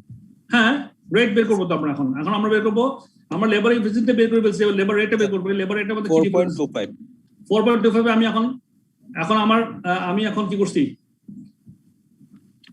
স্ট্যান্ডার্ড ছিল আমার 5 টাকা আর অ্যাকচুয়ালি দিছি 4 টাকা 25 পয়সা করে, তাহলে অ্যাকচুয়ালি আওয়ার্স কত 1200 ঘন্টা। এগুলো আমরা জাস্ট আগে চ্যাপ্টার করে যেভাবে করতে সেই একই রকম। তাহলে 5 টাকা বিয়োগ 4 টাকা 25 পয়সা, তাহলে কত টাকা হলো আমার ফেভারেবল? স্যার হচ্ছে 0.75 পয়সা, 75 পয়সা। 75 পয়সা ইনটু কত ঘন্টা অ্যাকচুয়াল? স্যার 1200 গুণ করেন। 0.75 গুণ 1200, স্যার 900 ফেভারেবল, তাই তো? জি স্যার। স্যার 4 টাকা 25 পয়সা কিভাবে হলো স্যার একটু স্যার? যে আমার অ্যাকচুয়াল লেবার কস্ট লেখা আছে এখানে 5100 টাকা আছে। জি স্যার। আছে কিনা বলেন? জি স্যার। আর লেবার আওয়ার্স অ্যাকচুয়াল দেওয়া আছে 1200। তাহলে 5100 ভাগ 1200 কত হয়? Okay sir. 4 টাকা 25 পয়সা। আর আমাদের স্ট্যান্ডার্ড প্রাইস ছিল 5 টাকা। তো 5 টাকা থেকে 4 টাকা 25 পয়সা বিয়োগ করলাম 75 পয়সা। আর 75 পয়সা করে আমি যদি ভ্যালু করি এখন 1200 ঘন্টা যদি অ্যাকচুয়াল ছিল, তাহলে কত টাকা আমার রেট ব্যালেন্স কত হইলো? 1200 গুণ 75 পয়সা 900 টাকা ফেভারেবল। এখন দেখেন তাহলে আমার ওভারঅল ব্যালেন্স কিন্তু হিসাব করলে 400ই হয়। যেমন আমার এখানে অপারেশন প্ল্যানিং ব্যালেন্স হচ্ছে 1100 ফেভারেবল। অপারেশন ব্যালেন্সের মধ্যে লেবার এফিসিয়েন্সি ব্যালেন্স ছিল 1600 অ্যাডভার্স আর 900 লেবার রেট ফেভারেবল ভ্যারিয়েন্স। তাহলে ফেভারেবল 1100 আর ফেভারেবল 900, 2000 ফেভারেবল আর 1600 হচ্ছে অ্যাডভার্স। তাহলে আমার 400 নেট হলে 400 ফেভারেবল হয়। যদি ভেঙে করেন আপনি, আর ওভারঅল চিন্তা করেন আপনি আমার কি হয়েছিল ওভারঅল, আমার অ্যাকচুয়ালি 550 বিক্রি করেছি। আমি মনে করেন প্ল্যানিং ভ্যারিয়েন্স আর অপারেশন ভ্যারিয়েন্স সবগুলো একসঙ্গে যদি ধরি, নর্মাল হিসেবে যদি ধরি, তাহলে কি করতাম? তাহলে 550 ঘন্টা বিক্রি করছি। 550 ইউনিট, আমার 550 ইউনিটে 10 টাকা করে আমার পার ইউনিট 10 টাকা, 550 ইউনিটে 5500 টাকা খরচ হওয়া উচিত ছিল, কিন্তু খরচ করছি 5100 টাকা। তাহলে আমি 400 টাকা কি করছি? ফেভারেবল নাকি আনফেভারেবল বলেন? ফেভারেবল স্যার, খরচ কম করছি। 5500 টাকা খরচ করা হচ্ছিল, কিন্তু 5100 টাকা খরচ করছি, তাহলে 400 টাকা ফেভারেবল, খরচ কম করছি। ফেভারেবল। এটা যদি আমি ওভারঅল চিন্তা করতাম, জি স্যার, হ্যাঁ, তাহলে কিন্তু ওভারঅল চিন্তা করছি 400 ঠিক আছে ওভার। এখন ওভারঅলকে যদি আপনি ভাঙেন, তাহলে আপনি স্পেসিফিক ভাবে করতে পারলেন যে প্ল্যানিং ডিফারেন্সের জন্য কত হয়েছিল, অপারেশন ব্যালেন্সের জন্য কত হয়েছিল। তো প্ল্যানিং এর জন্য আমরা দেখলাম যে 550 ইউনিট, হ্যাঁ, 10 টাকা করে আমাদের 5500 টাকা হওয়া ছিল, আর 550 ইউনিট এখন লেবার রেট হয়ে গেছে 8 টাকা করে, তাহলে 4400। তাহলে এই 5500 বিয়োগ 4400 আমার 1100 টাকা ফেভারেবল। এটা হচ্ছে প্ল্যানিং ভ্যারিয়েন্সের কারণে হয়ে গেছিল, আমার প্ল্যানিং এর প্রবলেম কারণে। এবার আমরা আসলাম অপারেশনের ক্ষেত্রে। অপারেশনের ক্ষেত্রে এবার আমরা কি করলাম? 550 কে এবার স্ট্যান্ডার্ড থেকে 1.6 আওয়ার্স করে, আগে ছিল 2টা, ওটা বাদ দিলাম, এখন 1.6 আওয়ার্স করে এখন স্ট্যান্ডার্ড। 550 ইউনিটের কত ঘন্টা লাগে, হ্যাঁ, তো ওইটা থেকে আবার অ্যাকচুয়াল 1200 বিয়োগ করলাম। তাহলে 550 ইউনিট জন্য আমার 1 টাকা 1 ঘন্টা 60 পয়সা, 1.6 আওয়ার্স করে আমার কত হয়? 880 কোথায়? 880 থেকে আমার এটা হওয়া উচিত ছিল, কিন্তু করছি 1200। তাহলে আমার ওইটা অ্যাডভার্স এলো, 1200 বিয়োগ 880, ওটা অ্যাডভার্সকে আমি 5 টাকা রেট দিয়ে গুণ করছি, আমার 1600 টাকা অ্যাডভার্স পেয়েছি অপারেশনের মধ্যে। আমার রেটের মধ্যে ডিফারেন্স পড়তে 4 টাকা 25 পয়সা আর 5 টাকা। আমার স্ট্যান্ডার্ড 5 টাকা, রিভাইস প্ল্যানে ছিল 4 টাকা 25 পয়সা। তাহলে 75 পয়সা আমার জন্য ফেভারেবল। আমার ঘন্টার মধ্যে লাগছে 1200 ঘন্টায় আমি 900 টাকা ফেভারেবল করছি। যোগ করলে আপনি 1100 ফেভারেবল প্ল্যানিং ভ্যারিয়েন্স, তারপরে অপারেশন ভ্যারিয়েন্সের মধ্যে লেবার এফিসিয়েন্সি 1600 অ্যাডভার্স আর 900 ফেভারেবল। তো 1600 আর 900 কে যোগ করলে 1100 যোগ 900 যোগ 1600 কত হয়? হ্যাঁ, তাহলে কত হয়? 2400 স্যার। 400 হয়, 400 হয়। বুঝা গেছে জিনিসটা? জি স্যার। তার কোনো প্রশ্ন আছে? স্যার এখানে একটা লাইন এখানে বুঝিনি কোশ্চেনের মধ্যে, স্যার এখানে যেটা বলছে such that it is now possible to produce 5 units instead of 4 units using 8 hours of labor. Sir এই লাইনটা একটু বুঝিয়ে দিবেন? হ্যাঁ, একই কথা বললো যে স্যার এখন যেহেতু এফিসিয়েন্সি করছে, আগে যেখানে আমি 5টা ইউনিট করতে পারতাম, এখন 4টা ইউনিট 25% ইনক্রিজ করছে স্ট্যান্ডার্ড লেবার এফিসিয়েন্সি, 25% ইনক্রিজ করছে। তো আগে 5টা করতে পারতাম, এখন 4টা করতে পারি। আর আগে 8 ঘন্টায় করতে পারি, 8 ঘন্টাতে আগে 5টা করতে পারতাম, এখন 4টা করতে পারি, এই আর কি। আর যেখানে আমার আগে 2 ঘন্টা লাগতো সেখানে আমার এখন 1 ঘন্টা 1.6 আওয়ার্স লাগে। এটা দেখালাম তো 2 ঘন্টাকে যদি আপনি 0.4%, 2 ঘন্টা যদি 25 কত 2 ঘন্টা 0.25। আগে আমার 2 ঘন্টা লাগতো, এখন 1.6 আওয়ার্স লাগে। হ্যাঁ, আগে আমার ওইটা ওই যে আমার আগে 4টা ইউনিট করতে 5টা ইউনিট করতে, এখন 5টা করতে পারি, আগে 4টা করতে পারতাম। এই কথাই আর কি স্যার আমাদের একটা ব্রেক টাইম আছে স্ট্যান্ডার্ড, এটা এবং 8 আওয়ার লেবার কস্ট, এটা হচ্ছে মেইন কথা। সো ঠিক আছে, নামাজটা পড়ি, নামাজের ব্রেকটা নেই, নামাজের ব্রেক দিচ্ছি। Okay sir. Okay sir. 5-7 minute.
হ্যাঁ, আমি তো চলে আসছি। আপনারা কি অবস্থা? হ্যালো,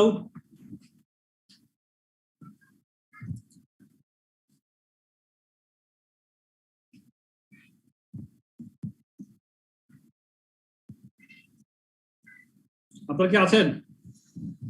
আসছেন? জি স্যার। নামাজ পড়ে আসেন সবাই। কয়েকজন বলেন যে নামাজ পড়া হয়ে গেছে। তাহলে আমি আলহামদুলিল্লাহ, তাহলে শুরু করছি আবার। তাহলে মোটামুটি একটা আইডিয়া হলো প্ল্যানিং ব্যালেন্স থেকে আমরা কি করব, আলাদা করব। তারপরে আমরা রিভাইজ একটা স্ট্যান্ডার্ড করে, রিভাইজ স্ট্যান্ডার্ডের উপর নির্ভর করে আমরা অরিজিনাল অ্যাকচুয়ালকে ডিফারেন্স করে ভ্যারিয়েন্স অ্যানালাইসিস করব। এক্সাম্পল 3টা করলে ওয়ান্ডারফুল। আমাদের এক্সাম্পল 3 যদি করি, আমাদের চ্যাপ্টার 6, চ্যাপ্টার 7, চ্যাপ্টার 8 টোটাল যা করছি সবগুলো কভার করবে। এই একটা অঙ্ক করলে আমাদের প্রত্যেকটা চ্যাপ্টার কভার করবে। স্যার রিয়েলি ফ্যান্টাস্টিক একটা এক্সাম্পলটা। এটা করি, সবাই শুনতে পাচ্ছেন তো না? আমাকে রেসপন্স করেন? জি স্যার। ওকে, ফাইন। তো কি বলছে, big PLC set up a factory to manufacture and sell a new consumer product. Consumer product এর নাম হচ্ছে advance. First year's budgeted production and sales were 1000 units. তাহলে বাজেট করছিলাম এবং সেলস করছিলাম 1000 ইউনিট বাজেট ছিল আমার। Sales price and standard cost for advance were as follows. এটা হচ্ছে স্ট্যান্ডার্ড কস্ট করছিল, standard sales price per unit 200 টাকা, standard cost per unit raw material 10 KG করে 10 টাকা হিসেবে 10 কেজি করে 100 টাকা লাগবে। আর লেবার 6 ঘন্টা লাগবে 8 টাকা করে 48 টাকা। তাহলে মোট আমার স্ট্যান্ডার্ড কস্ট হচ্ছে কি 148 টাকা।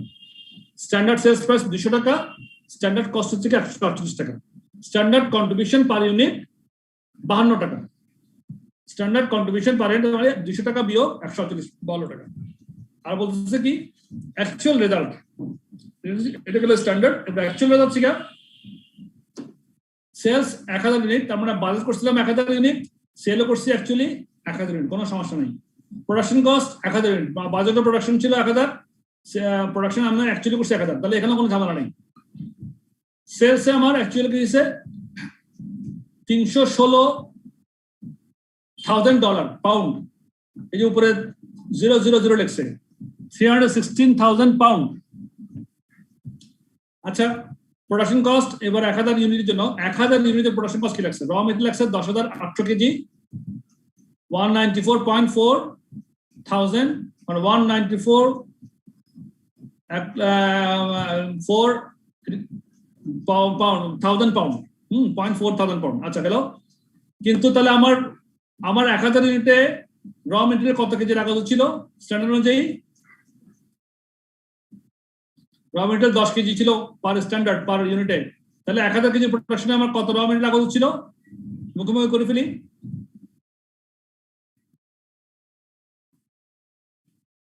10 কেজি পার ইউনিট, 1000 কেজিতে কত ইউনিট? 10,000 স্যার 10,000 লাগার কথা ছিল। 10,000 কেজি লাগা ছিল। আপনার সঙ্গে কথা বলছেন না কেন আপনারা? কথা বলেন। জি স্যার। 10,000 কেজি আমার স্ট্যান্ডার্ড লাগা ছিল 1000 ইউনিটের জন্য, কিন্তু র মেটেরিয়াল কত? 10,800। 10,800। তাহলে এখানে মুখোমুখি বলেন আমার কি হলো? 800 কেজি কি দিয়েছে? অ্যাডভান্স হয়েছে স্যার। কি ভ্যারিয়েন্স বলবো এটাকে?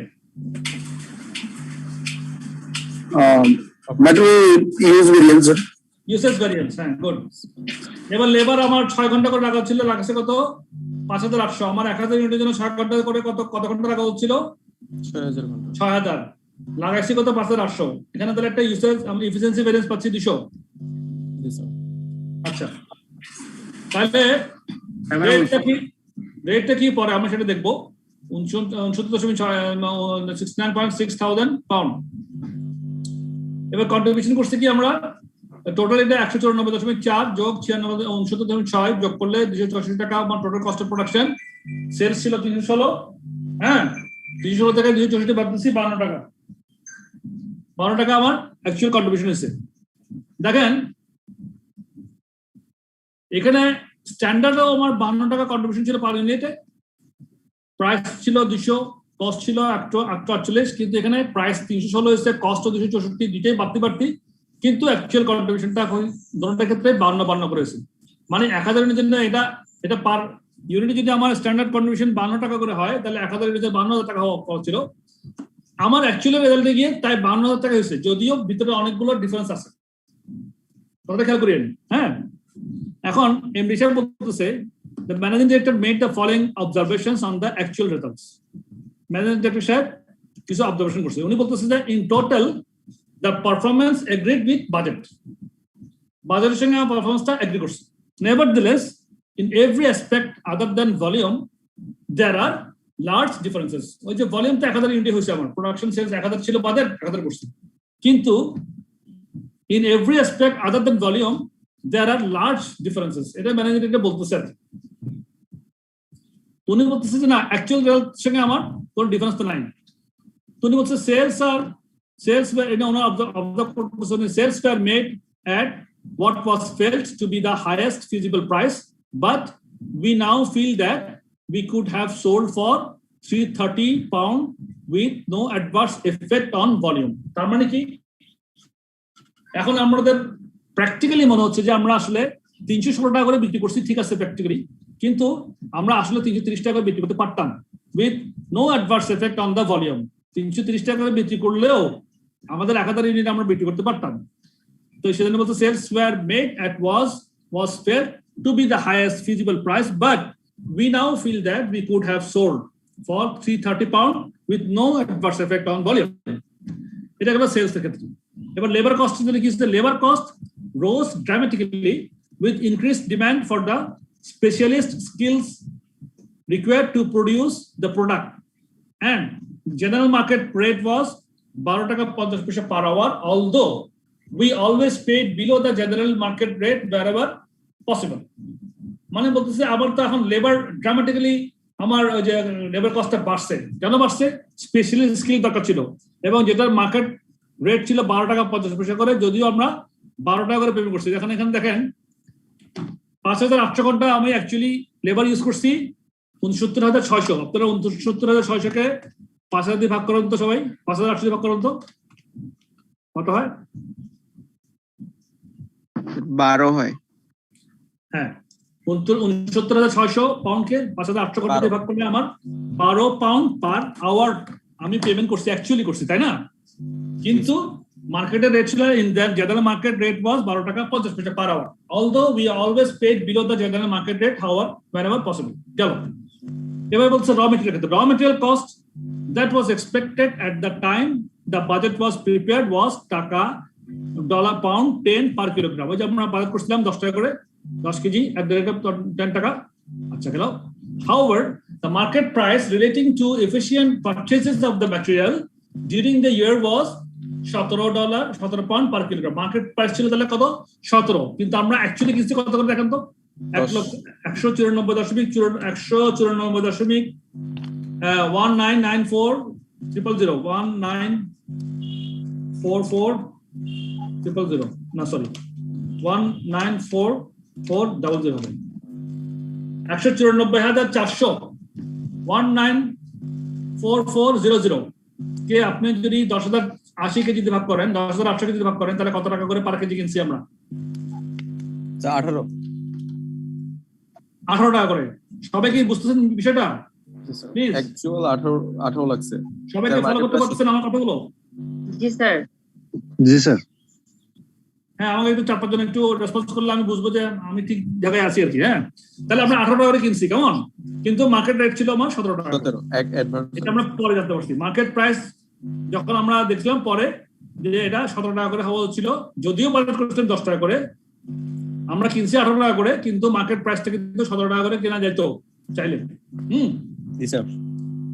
এবার হচ্ছে it is not proposed to request a variance analysis for the first year's result। উনি প্রপোজ করতেছেন যে কোনো ভ্যারিয়েন্স অ্যানালাইসিস করার দরকার নেই বাবা, আমার রেজাল্ট হয়ে গেছে, প্রফিট বরাবর 52 হয়েছে আমার। In any event, the final contribution was equal to that originally budgeted, so operations must have been fully efficient। এমনি সে বলতেছে কি আমার অপারেশন একদম খুব এফিশিয়েন্ট, যা বাজেট করছিলাম একদম বরাবর পাইছি একদম। উনি ভাবছেন তাই, কিন্তু আমরা কষ্ট কাটানোর তা ভাবছি না, আমরা ভাবছি যে অন্যরকম, না এখানে এত ডিফারেন্স, হ্যাঁ সেলস এর প্রাইসের ডিফারেন্স আছে, প্রোডাকশন কস্টের ডিফারেন্স আছে, র মেটেরিয়াল কস্টে ডিফারেন্স আছে, র মেটেরিয়াল ইউনিট ডিফারেন্স আছে, লেবার আওয়ারের ডিফারেন্স আছে, লেবার রেটের ডিফারেন্স আছে, হ্যাঁ এত ডিফারেন্স আছে, কিন্তু এমনি সে ভাবতেছে একরকম, কিন্তু আমি তা ভাবছি না, আমরা কষ্ট কাটানোর তা ভাবছি না, আমরা কি ভাবছি সেটা আমরা দেখবো। এখন রিকোয়ারমেন্ট হচ্ছে যে despite the managing directors reluctance to calculate it, managing director হিসেবে ইচ্ছা না থাকা সত্ত্বেও produce an operating statement for the period ignoring the impact of any planning variances. হ্যাঁ উনি বলছে যে একটা কোন একটা আমাদের একটা অপারেটিং স্টেটমেন্ট করতে বলছে। অপারেটিং স্টেটমেন্টটা করার জন্য আমরা যে বিগত চ্যাপ্টারে আমরা যে বাজেটের প্রফিটের সঙ্গে রিকনসাইল করে ভ্যারিয়েন্স গুলোকে রিকনসাইল করে অ্যাকচুয়াল প্রফিট আসছিলাম, খেয়াল আছে কথাটা? চ্যাপ্টার 6 এর লাস্ট অঙ্ক মনে হয়। জি স্যার, উল্টা পদ্ধতিতে। হ্যাঁ এই যে অপারেটিং স্টেটমেন্টটা আসছে ওই পদ্ধতিতে আমাকে এটা ওই স্টেটমেন্টটা আমাকে এইভাবে প্রডিউস করতে হবে। তাহলে আমার কি করতে হবে, বাজেটের প্রফিটের সঙ্গে অ্যাকচুয়াল প্রফিটটাকে রিকনসাইল করে আসতে হবে, মাঝখানে ভ্যারিয়েন্স গুলো আমরা অ্যাডভান্স ফেভার গুলো আমরা যোগ করব, ঠিক আছে? তাহলে এই কাজটা আমরা আগে করে ফেলি। তাহলে আমাদের বাজেটের প্রফিট কত ছিল? 1000 ইউনিটে 52 টাকা করে কন্ট্রিবিউশন, এই স্ট্যান্ডার্ড কন্ট্রিবিউশন পার ইউনিট 52 টাকা। 1000 ইউনিটে কথা বলছিল 52 গুণ 1000 ইউনিট কত?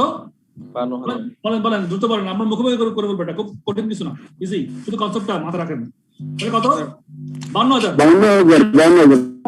বাজেটের কন্ট্রিবিউশন। দ্রুত আমার সঙ্গে রেসপন্স করবেন আপনারা। তাহলে আমার সেলস ভলিউমে কোনো সেলস, এবার আমরা প্রথমে দেখবো কি সেলস এর ভ্যারিয়েন্স গুলো। সেলস এর ভ্যারিয়েন্স কি? একটা ভলিউম ভ্যারিয়েন্স, একটা প্রাইস ভ্যারিয়েন্স। ভলিউমের মধ্যে কোনো ডিফারেন্স আছে এখানে? এখানে বাজেট করছিল, এখানে বিক্রি করছি, তাহলে ভলিউম ভ্যারিয়েন্স আছে? নাই স্যার, নাই, জিরো গেল। এবার আসেন সেলস এর আটটা কি প্রাইস ভ্যারিয়েন্স, প্রাইসের ডিফারেন্স আছে না? জি স্যার। স্ট্যান্ডার্ড ছিল 200 টাকা, বিক্রি করছি 316 টাকা করে, হ্যাঁ তাহলে আমার 116 টাকা করে পার ইউনিটে আমার ডিফারেন্স। 1000 ইউনিটে কত টাকা স্যার? 1,16,000। 116 হ্যাঁ 116,000 1160 না, 316 বিয়োগ 200 তাহলে কত? 116 না? 116 গুণ 1000 তাহলে কত হয়? 116,000। 116,000 তাহলে 116,000 ফেভারেবল না আমার? Favourable sir. আচ্ছা তাহলে বাজারের 52,000 সঙ্গে 116টা যোগ করে ফেলেন, কত হয়? স্যার 168। হ্যাঁ এটা নোট রাখেন। এটা গেল আর্নিংটা। এবার কন্ট্রিবিউশন, এবার আমার কস্ট গুলো হিসাব করি, অ্যাডভান্স এবং ইয়ে। প্রথমে আসেন পারচেজের মধ্যে। পারচেজের মধ্যে আমার দুইটা ভ্যারিয়েন্স, একটা হচ্ছে প্রাইস ভ্যারিয়েন্স, একটা হচ্ছে ইউজেস ভ্যারিয়েন্স। প্রাইস ভ্যারিয়েন্সের মধ্যে প্রথমে দেখি বলি আমরা কি হয়, আমরা কত করে কিনছি? 10 পাউন্ড স্যার। আমাদের প্রাইসের ডিফারেন্স কত স্যার? 8 টাকা। 8 টাকা করে কিনছি। তাহলে 8 টাকা করে রেট ভ্যারিয়েন্স, প্রাইসের 8 টাকা করে কত হাজার কিনছি কেজি? স্যার প্রাইস 8 টাকা কি হচ্ছে স্যার? ওই যে 18 টাকা আমরা তো অঙ্কটা বুঝার সময় হিসাব করছিলাম 194.4 300 বা 10,800 দিয়ে ভাগ করছিলাম, 18 টাকা পাইছিলাম, মনে নাই? 18 টাকা বুঝছি স্যার। 18 টাকা ছিল, তাহলে 10 টাকা করে আমার বাজার ছিল, 18 টাকা কিনছি, তাহলে 8 টাকা করে আমার প্রাইসের মধ্যে আমি অ্যাডভান্স হইছে আমার, তো মোট কিনছি 10,800। তাহলে কত হয় টোটাল? 83,400। কত? 83,400। 83,400 এটা 6,400 এটা কি ফেভারেবল না অ্যাডভার্স? ফেভারেবল।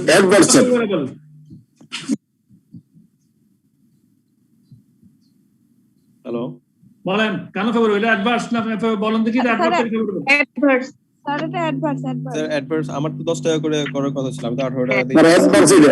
অ্যাডভার্স 10,800 কেজি কিনছি, 8 টাকা করে এটা আমার অ্যাডভার্স হয়েছে। তাহলে 8 টাকা 10,800 গুণ করলে $86,600 আমার অ্যাডভার্স হয়েছে। তাহলে এটা নোট রাখেন, ম্যাটেরিয়াল প্রাইস, হ্যাঁ এমপিভি অ্যাডভার্স লিখে রাখেন 86,400, দুটো কলম করেন। তারপর আসেন এবার আমার ইউসেজে আমার হওয়া হচ্ছিল কত কেজি? 10 কেজি করে 1000 কেজি ইউনিটে 10,000 কেজি করছি, কত? 10,800 কেজি। তাহলে কত আমরা 800 কেজি কি করছি? বেশি করছি না কম করছি? স্যার বেশি করছি স্যার। বেশি করছি। অ্যাডভার্স থেকে আমার ফেভারেবল বেশি করছি 800 কেজি 10 টাকা এভারেজ স্ট্যান্ডার্ড প্রাইস ছিল, তাহলে আমার ওটার জন্য কত টাকা হলো? 8,000 8,000 কি হলো advance material MUV material usage variance MUV লেখা রাখেন 8,000 অ্যাডভান্স। এরপরে ডাইরেক্ট লেবার আসেন, ডাইরেক্ট লেবার রেট আমার রেট এবং এফিসিয়েন্সি দুইটা। তো রেটের মধ্যে কি হিসাব আমার আমি আসলে বুঝি নাই স্যার 86,400 টাকা একবার একটু বলবেন। 86,400 টাকা বুঝেন নাই? অনেক ফাস্ট যাচ্ছেন স্যার, একটু স্লো গেলে ভালো হতো। আচ্ছা আচ্ছা, এগুলো তো আমরা আগে করছি, আমরা আগে ভ্যারিয়েন্স অ্যানালাইসিস করছি না, আমরা ভ্যারিয়েন্স অ্যানালাইসিস আগে যেগুলো করছি আগে চ্যাপ্টারগুলোতে সেইটাই তো করতেছি আবার। এখানে 1000 কেজি, তাহলে আমি ম্যাটেরিয়াল প্রাইস ভ্যারিয়েন্স আসতেছি। ম্যাটেরিয়াল প্রাইসের মধ্যে কি করছি, আমার এখানে অ্যাকচুয়াল প্রাইস কত ছিল, এখানে ম্যাটেরিয়াল র মেটেরিয়াল 10,800 কেজি কিনছি, দাম পড়ছে আমার অ্যাকচুয়ালি 1,94,400 1994.4 ইনটু 1000 গুণ করলে 1,94,400 1,94,400 পাউন্ড দিয়ে আমি 10,800 কেজি কিনছি, তাহলে 1 কেজি দাম কত পড়ছে? 18 টাকা পড়ছে। স্ট্যান্ডার্ড আমার কেজি দাম ছিল র মেটেরিয়ালের 10 টাকা করে কিনবো চিন্তা করছিলাম স্ট্যান্ডার্ড, তাহলে 8 টাকা করে আমার প্রাইসে আমার অ্যাডভান্স কিনছি আমি, তাই না? পার কেজিতে। তাহলে 10,800 কেজিতে কত টাকা? 86,400 10,800 গুণ 8, তাহলে 86,800 টাকা। এবার বুঝছেন?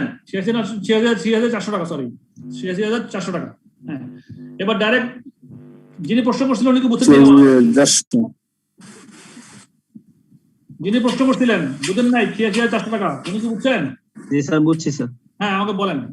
এবার ইউসেজে আসেন। ইউসেজ আমার 1000 ইউনিট করতে 10 কেজি করে কত স্ট্যান্ডার্ড করা উচিত ছিল? 10,000 কেজি, 1000 গুণ 10 কেজি, 10,000 কেজি, তো ব্যবহার করছি কত? 10,800 কেজি আমি অ্যাডভান্স ইউসেজ হয়েছে আমার 800 কেজি ইনটু স্ট্যান্ডার্ড প্রাইস 10 টাকা, তাহলে কত হয়? 8,000 টাকা অ্যাডভান্স ম্যাটেরিয়াল ইউসেজ ভ্যারিয়েন্স গেল দুটা। এরপর আছে ডাইরেক্ট লেবার। ডাইরেক্ট লেবার দুইটা, একটা রেট, একটা রেট ভ্যারিয়েন্স, একটা এফিসিয়েন্সি ভ্যারিয়েন্সটা। রেট ভ্যারিয়েন্সের মধ্যে দেখি আগে কত, আমি এখানে টোটাল 69.6 69,600 12 টাকা অ্যাকচুয়াল প্রাইস 12 টাকা। হ্যাঁ, 69,600 কে 5,800 অ্যাকচুয়াল আওয়ার দিয়ে ভাগ করলে 12 টাকা পার আওয়ার আমি অ্যাকচুয়ালি পে করছি, কিন্তু আমার পে করার কথা ছিল কত করে? 8 টাকা। 8 টাকা। হ্যাঁ, তাহলে আমার ওই যে কত অ্যাডভান্স হলো? 4 টাকা অ্যাডভান্স। তাহলে আমাদের 5,800 গুণ 4 টাকা হলে কত হয়? 23,200। 23,200 সবাই বুঝছেন এটা নিশ্চয়ই? এটা আমরা আগে আমরা করছি এগুলো। 23,200 করে লেবার রেট ভ্যারিয়েন্স। এবার লেবার এফিসিয়েন্সি ভ্যারিয়েন্স বের করেন। আমার 1000 ইউনিটের জন্য স্ট্যান্ডার্ড ছিল 6 ঘন্টা করে পার ইউনিট, তাহলে 6,000 ঘন্টা ব্যবহার করা উচিত ছিল, কিন্তু ব্যবহার করছি 5,800 ঘন্টা। তাহলে 200 ঘন্টা কি করলাম? ফেভারেবল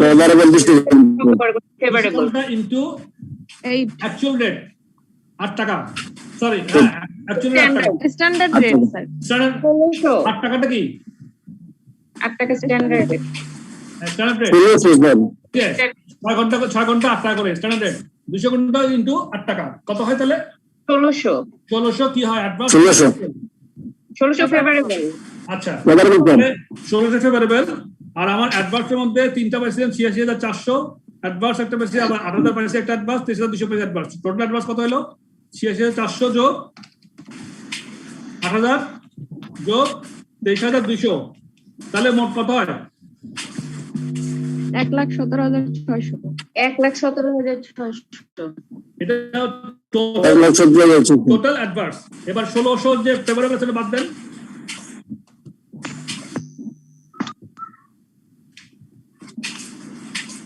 নেট করেন। 1,17,600 থেকে 1600 বাদ দিলে কত হয়? 1,16,000। তাহলে 1,16,000 টাকা আমার কস্টের মধ্যে অ্যাডভান্স কস্ট হচ্ছে 1,16,000, তাই না? যখন আমরা হিসাব করছিলাম ফেভারেবল ছিল 1,16,000, সেলস প্রাইস ভ্যারিয়েন্সে আমরা 1,16,000 ফেভারেবল পাইছিলাম। তাহলে সেলস এর যে 1,16,000 ফেভারেবল ছিল আর কস্টের যে 1,16,000 অ্যাডভান্স প্লাস মাইনাসে কত হলো? জিরো হলো। এই কারণে কিন্তু আমার প্রফিটটা সেম দেখাচ্ছে 52,000 এই স্ট্যান্ডার্ড কন্ট্রিবিউশনটা আমার 52,000 দেখাচ্ছে। স্যার 1,16,000 টা অ্যাডভান্স কেন হইছে? এখানে 1,17,600 তো ফেভারেবল, তাহলে ফেভারেবল ওই যে আমার যে 1,17,600 হচ্ছে অ্যাডভান্স, নট ফেভারেবল। 1,16,000 অ্যাডভান্স, 1,17,600 টাকা অ্যাডভান্স। আপনি কি বইটা ফলো করতেছেন? বই থেকে তাকাই আছেন স্যার? বইতে কিভাবে লেখা? জি, বইতে ফেভারেবল লেখা আছে, বলে দিচ্ছি। ও ওকে স্যার। বইতে উল্টাপাল্টা লেখা আছে, ফেভারেবল জায়গায় অ্যাডভান্স লেখা আছে, অ্যাডভান্সের জায়গায় ফেভারেবল লেখা আছে। ওটা উল্টাপাল্টা করে দেন, ঠিক আছে? Okay sir. এবার তাহলে আমাদের রেজাল্টটা কেন হয়ে গেল এটা এবার আমরা পেয়ে গেলাম। এবার আসছে আমরা অরিজিনাল জায়গায় আসি। ওই জায়গায় আসার জন্য আমি একটা কাজ করি, আমি বোঝাবার এখানে যে সলিউশনটা আছে, আপনারা ইয়ে থাকেন,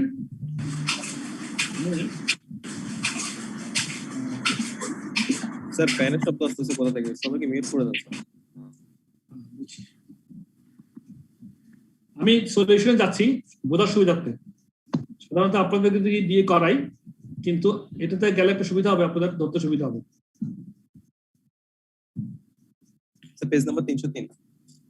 300 কত? 303।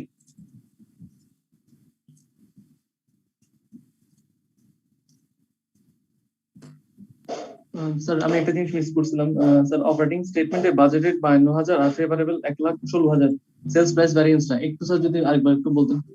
আচ্ছা বলবো।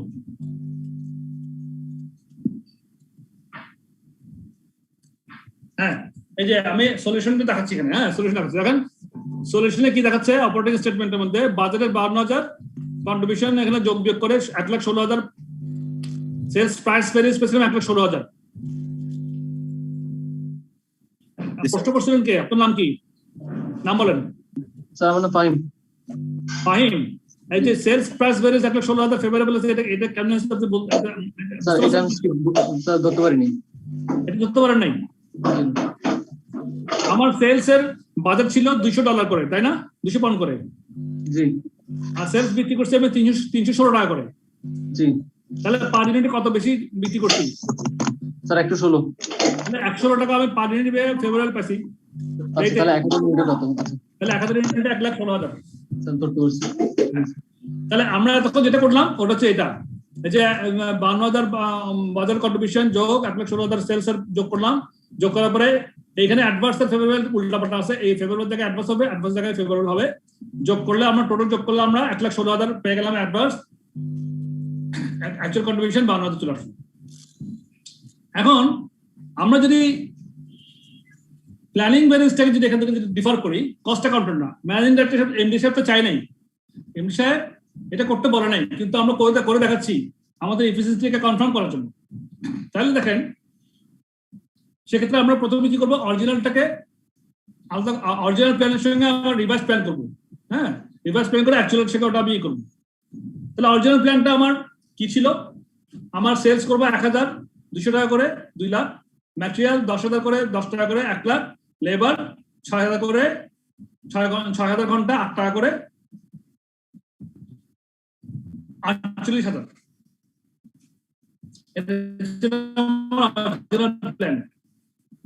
তাই তো? কিন্তু 330 টাকা করে মার্কেট প্রাইস বলছিল না? প্রশ্নের মধ্যে বলা যায় 330 টাকা মার্কেট প্রাইস। দেখেন আপনারা প্রশ্ন রাখেন। জি স্যার। আপনাদের সামনে কোশ্চেনটা খোলা রাখেন, যেহেতু আমি কোশ্চেন স্ক্রিন দেখাতে পারছি না এখন। কোশ্চেনটা আপনাদের বইতে খোলা রাখেন আর স্ক্রিনটা আমার সঙ্গে ফলো করেন সবাই। আপনারা কোশ্চেন চলে যান। কত পৃষ্ঠায় কোশ্চেনটা? 285 পৃষ্ঠা। চলে যান, ওখানে চলে যান, সবাই চলে যান। আর স্ক্রিনটাতে আমি সলিউশন দেখাচ্ছি আর মুখে বলতেছি, আপনারা ফলো করতে পারবেন ইনশাআল্লাহ। প্রশ্ন দেখার মনে আছে সেলস ফেয়ার, মাঝখান থেকে শেষ থেকে বলা sales were made at what was felt to be the highest feasible price, but we now feel that we could have sold for 330 pound with no adverse effect on the volume. তাহলে 300 reverse প্ল্যানকে 330 টাকা করে 330 pound করে 1,000 ইউনিটে 330,000 pound sales এর reverse plan. আর ম্যাটেরিয়ালের মধ্যে 10,000 KG 17 টাকা করে 1,70,000, লেবারের ক্ষেত্রে 6,000 ঘন্টা 12 টাকা 50 পয়সা মার্কেট রেট এখন। তাহলে কত হয়? কোন করলে 15,000 টাকা। অ্যাকচুয়াল রেজাল্টটা কি হচ্ছে? স্যার এটা বুঝতেছি না স্যার। এটা রিভার্স প্ল্যানটা বুঝতেছ না? না স্যার। প্রশ্নের মাঝখানে দেখেন 385 পৃষ্ঠার ঠিক মাঝামাঝি দেখেন সেলস ওয়্যার মেড, আইছেন কিনা? হ্যাঁ স্যার প্রাইস ওখানে sales were made at was felt to be highest possible, but now we feel that we could have sold 330 pound with no adverse effect on volume.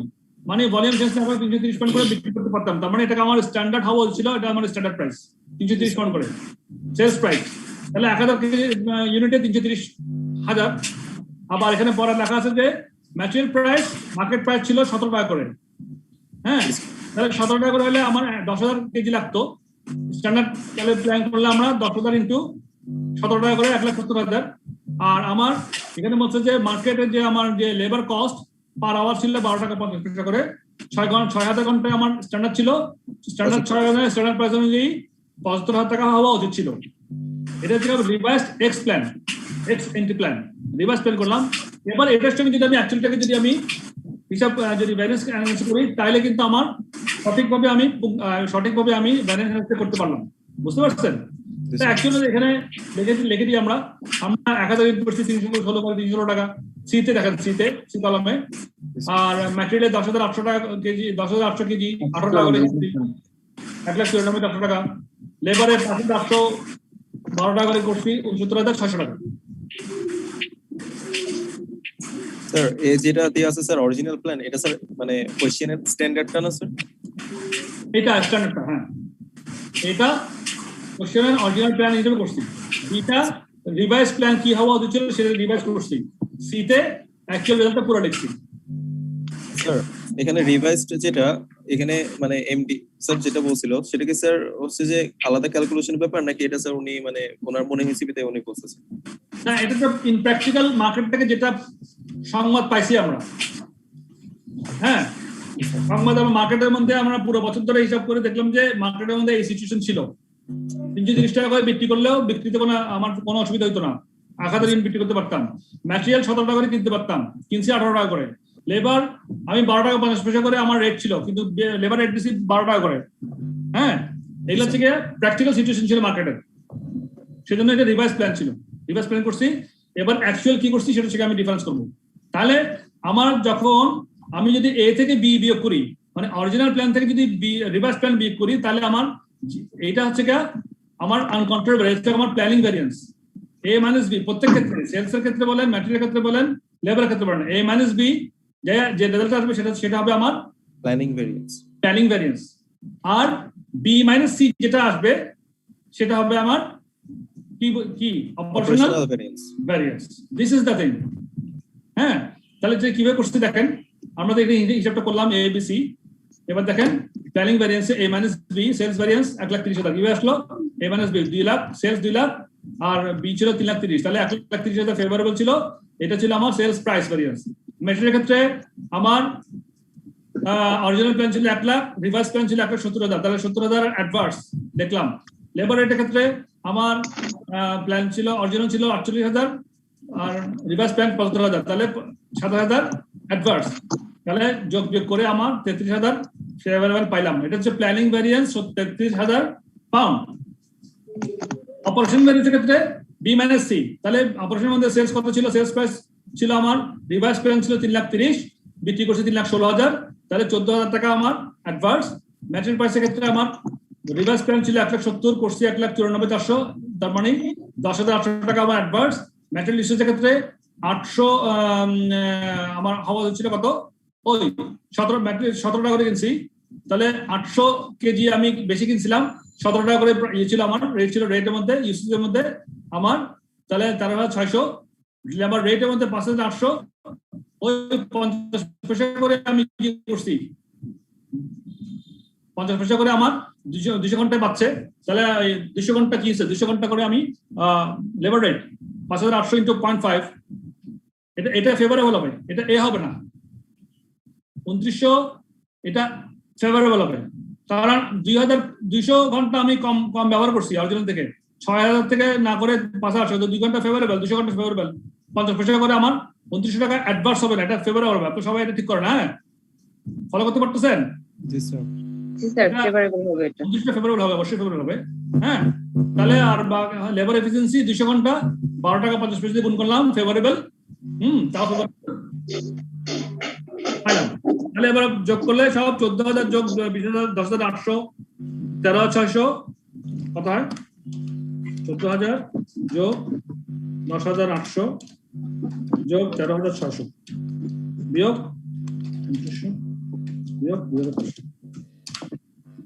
33,000 advance. আইছেন sir labour এফিশিয়েন্সিটা বুঝিনি sir. তাহলে দেখেন planning variance এবং এখানে এই ক্ষেত্রে মিলে গেছে। এখানে প্ল্যানিং ভ্যারিয়েন্স এবং যেহেতু আমার কন্ট্রিবিউশনটা আমার বাজেট এবং অ্যাকচুয়ালটা মিলে গেছিল, আমার কন্ট্রিবিউশন টোটাল কন্ট্রিবিউশনটা, এবং এটা আসলে প্ল্যানিং ভ্যারিয়েন্স এবং এটাও অ্যাডভার্স, ফেভারেবল এবং অ্যাডভার্স বরাবর 33,000 জিরো হয়ে গেছে বলেই আমার এখন ডিফারেন্সটা হয়নি, কন্ট্রিবিউশনটা সেম পেছিয়ে। স্যার হ্যালো বল। এটা বুঝে গেল যে অপারেশনাল কোনো সেকশনে প্ল্যানিং এ আমাদের ইয়াটা বুঝিনি, আবার বলেন। মানে এখানে যে রেজাল্ট আসছে সেটাতে আমরা বুঝলাম যে আমাদের প্ল্যানিং এর সেটিংটা ছিল, অপারেশনাল কোনো সমস্যা নেই। না, অপারেশনাল সমস্যা আছে আমাদের।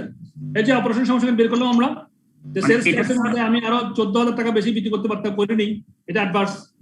ম্যাটেরিয়াল প্রাইসে আমি আরো 10,800 টাকা বাঁচতে পারতাম, কিন্তু আর দাম দিয়ে কিনছি। তারপরে ম্যাটেরিয়াল ইউসেজের মধ্যে আমার 13,600 টাকা অ্যাডভান্স হয়েছে, তার মানে ইউসেজটা আমার বেশি হয়েছে, এখানে কমাতে পারতাম। এগুলো আমার এফিসিয়েন্সির কথা আসতেছে এখানে।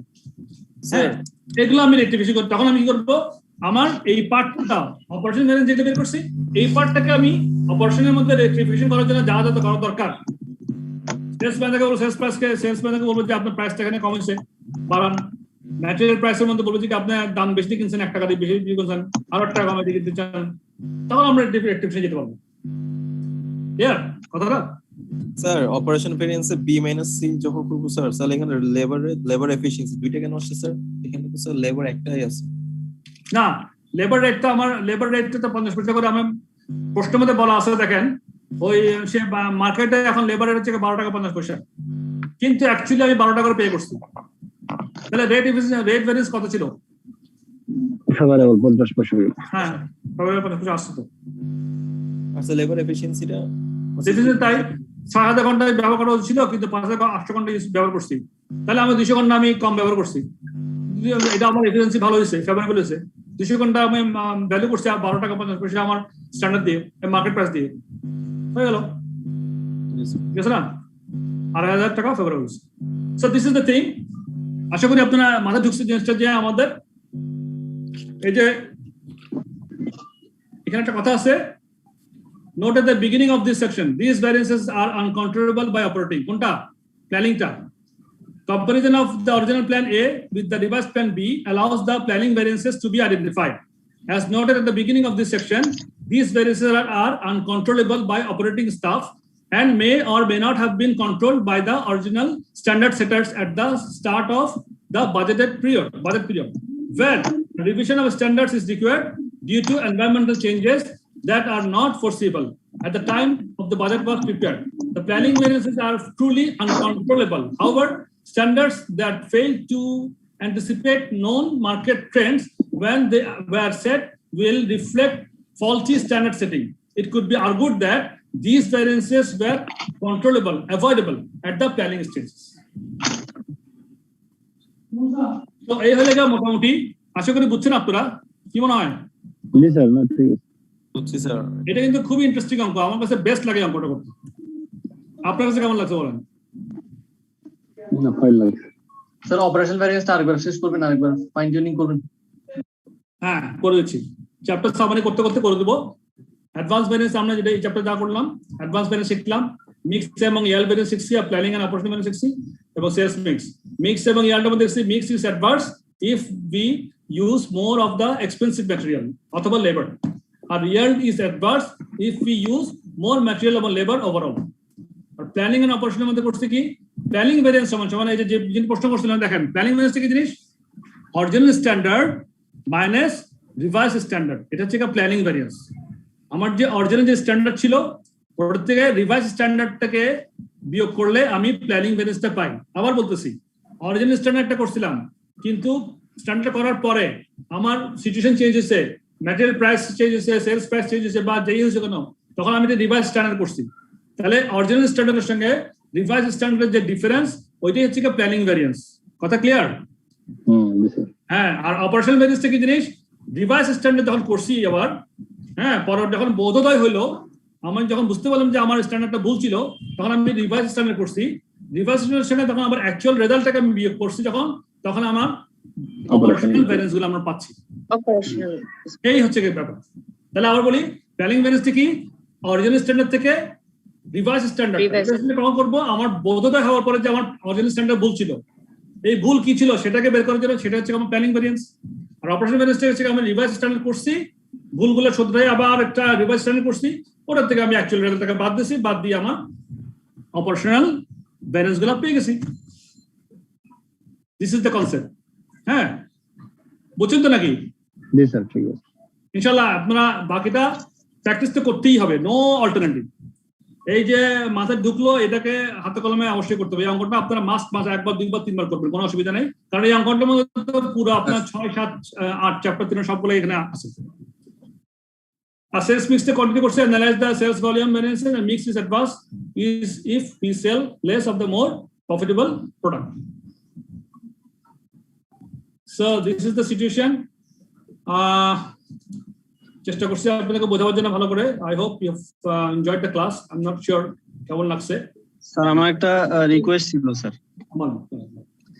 স্যার নামাজটা আমাদের স্যার আসরের নামাজটা আরেকটু ধীরে সুস্থে করা উচিত স্যার। ওই ঘরে অ্যাকচুয়ালি ওযু করে 2 রাকাত নামাজ শেষ করতে করতে এই ঘরে মানে মোবাইলে তখন ক্লাস শুরু হয়ে যায়। তো আসলে স্যার নামাজের বিষয়টা স্যার একটু ধীরে সুস্থে। আমি আপনার কথা বুঝতে পারছি। দেখেন, আমি যেটা সাজেস্ট করব, আগে ওযু করে থাকবেন, প্লিজ ওযু করে থাকবেন, ওযু করার অবস্থা থাকবেন যেন আমাদের টাইমটা সেভ করতে পারি। আমার ক্লাস এলে করতে করতে আমার প্রায় দিনই কিন্তু আমি 10 মিনিট, 5 মিনিট, 6 মিনিট, 7 মিনিট করে যেন এক্সট্রা টাইম আমি ইউজ করে ফেলি। আমাদের কিন্তু স্টাফরা কিন্তু আইসিএমবি অফিসে বসে থাকে আমাদের জন্য, ওরা এটা ক্লোজ করে যাবে বাসায়। আমাদের চিন্তা করতে হবে জিনিসগুলো, আমাদের টাইম সেভ করতে হবে। তাছাড়া আমার এত চেষ্টা করার পরে আমার টাইম কিন্তু আমরা করতে পারি না কিন্তু। সো আমি সবাইকে রিকোয়েস্ট করবো, আপনারা ওযু করে বসবেন, যাতে আমরা 4-5-6 মিনিটের মধ্যে নামাজ শেষ করে, এবং শুধু ফরজটা পড়েন। আমি এক্ষেত্রে আমি কোনো খারাপ দেখি না, আপনি 4 রাকাত ফরজটা পড়েন শুধুমাত্র। জি জি, ফরজই তো স্যার, ফরজের বাইরে কিছু ফরজটা একটু সুন্নতটা পড়ার দরকার নাই। আমি এটা সাজেস্ট করি, কারণ আমরা যে জ্ঞান অর্জন করতেছি এটাও একটা পার্ট অফ ইবাদত। ইনশাআল্লাহ আল্লাহ আমাদের ইবাদতকে কবুল করবে। আর আমাদের এই ইনশাআল্লাহ আমরা সবকিছু করি একসঙ্গে। হ্যাঁ, আমার টাইমটাও দেখতে হবে আমাদের কাছে।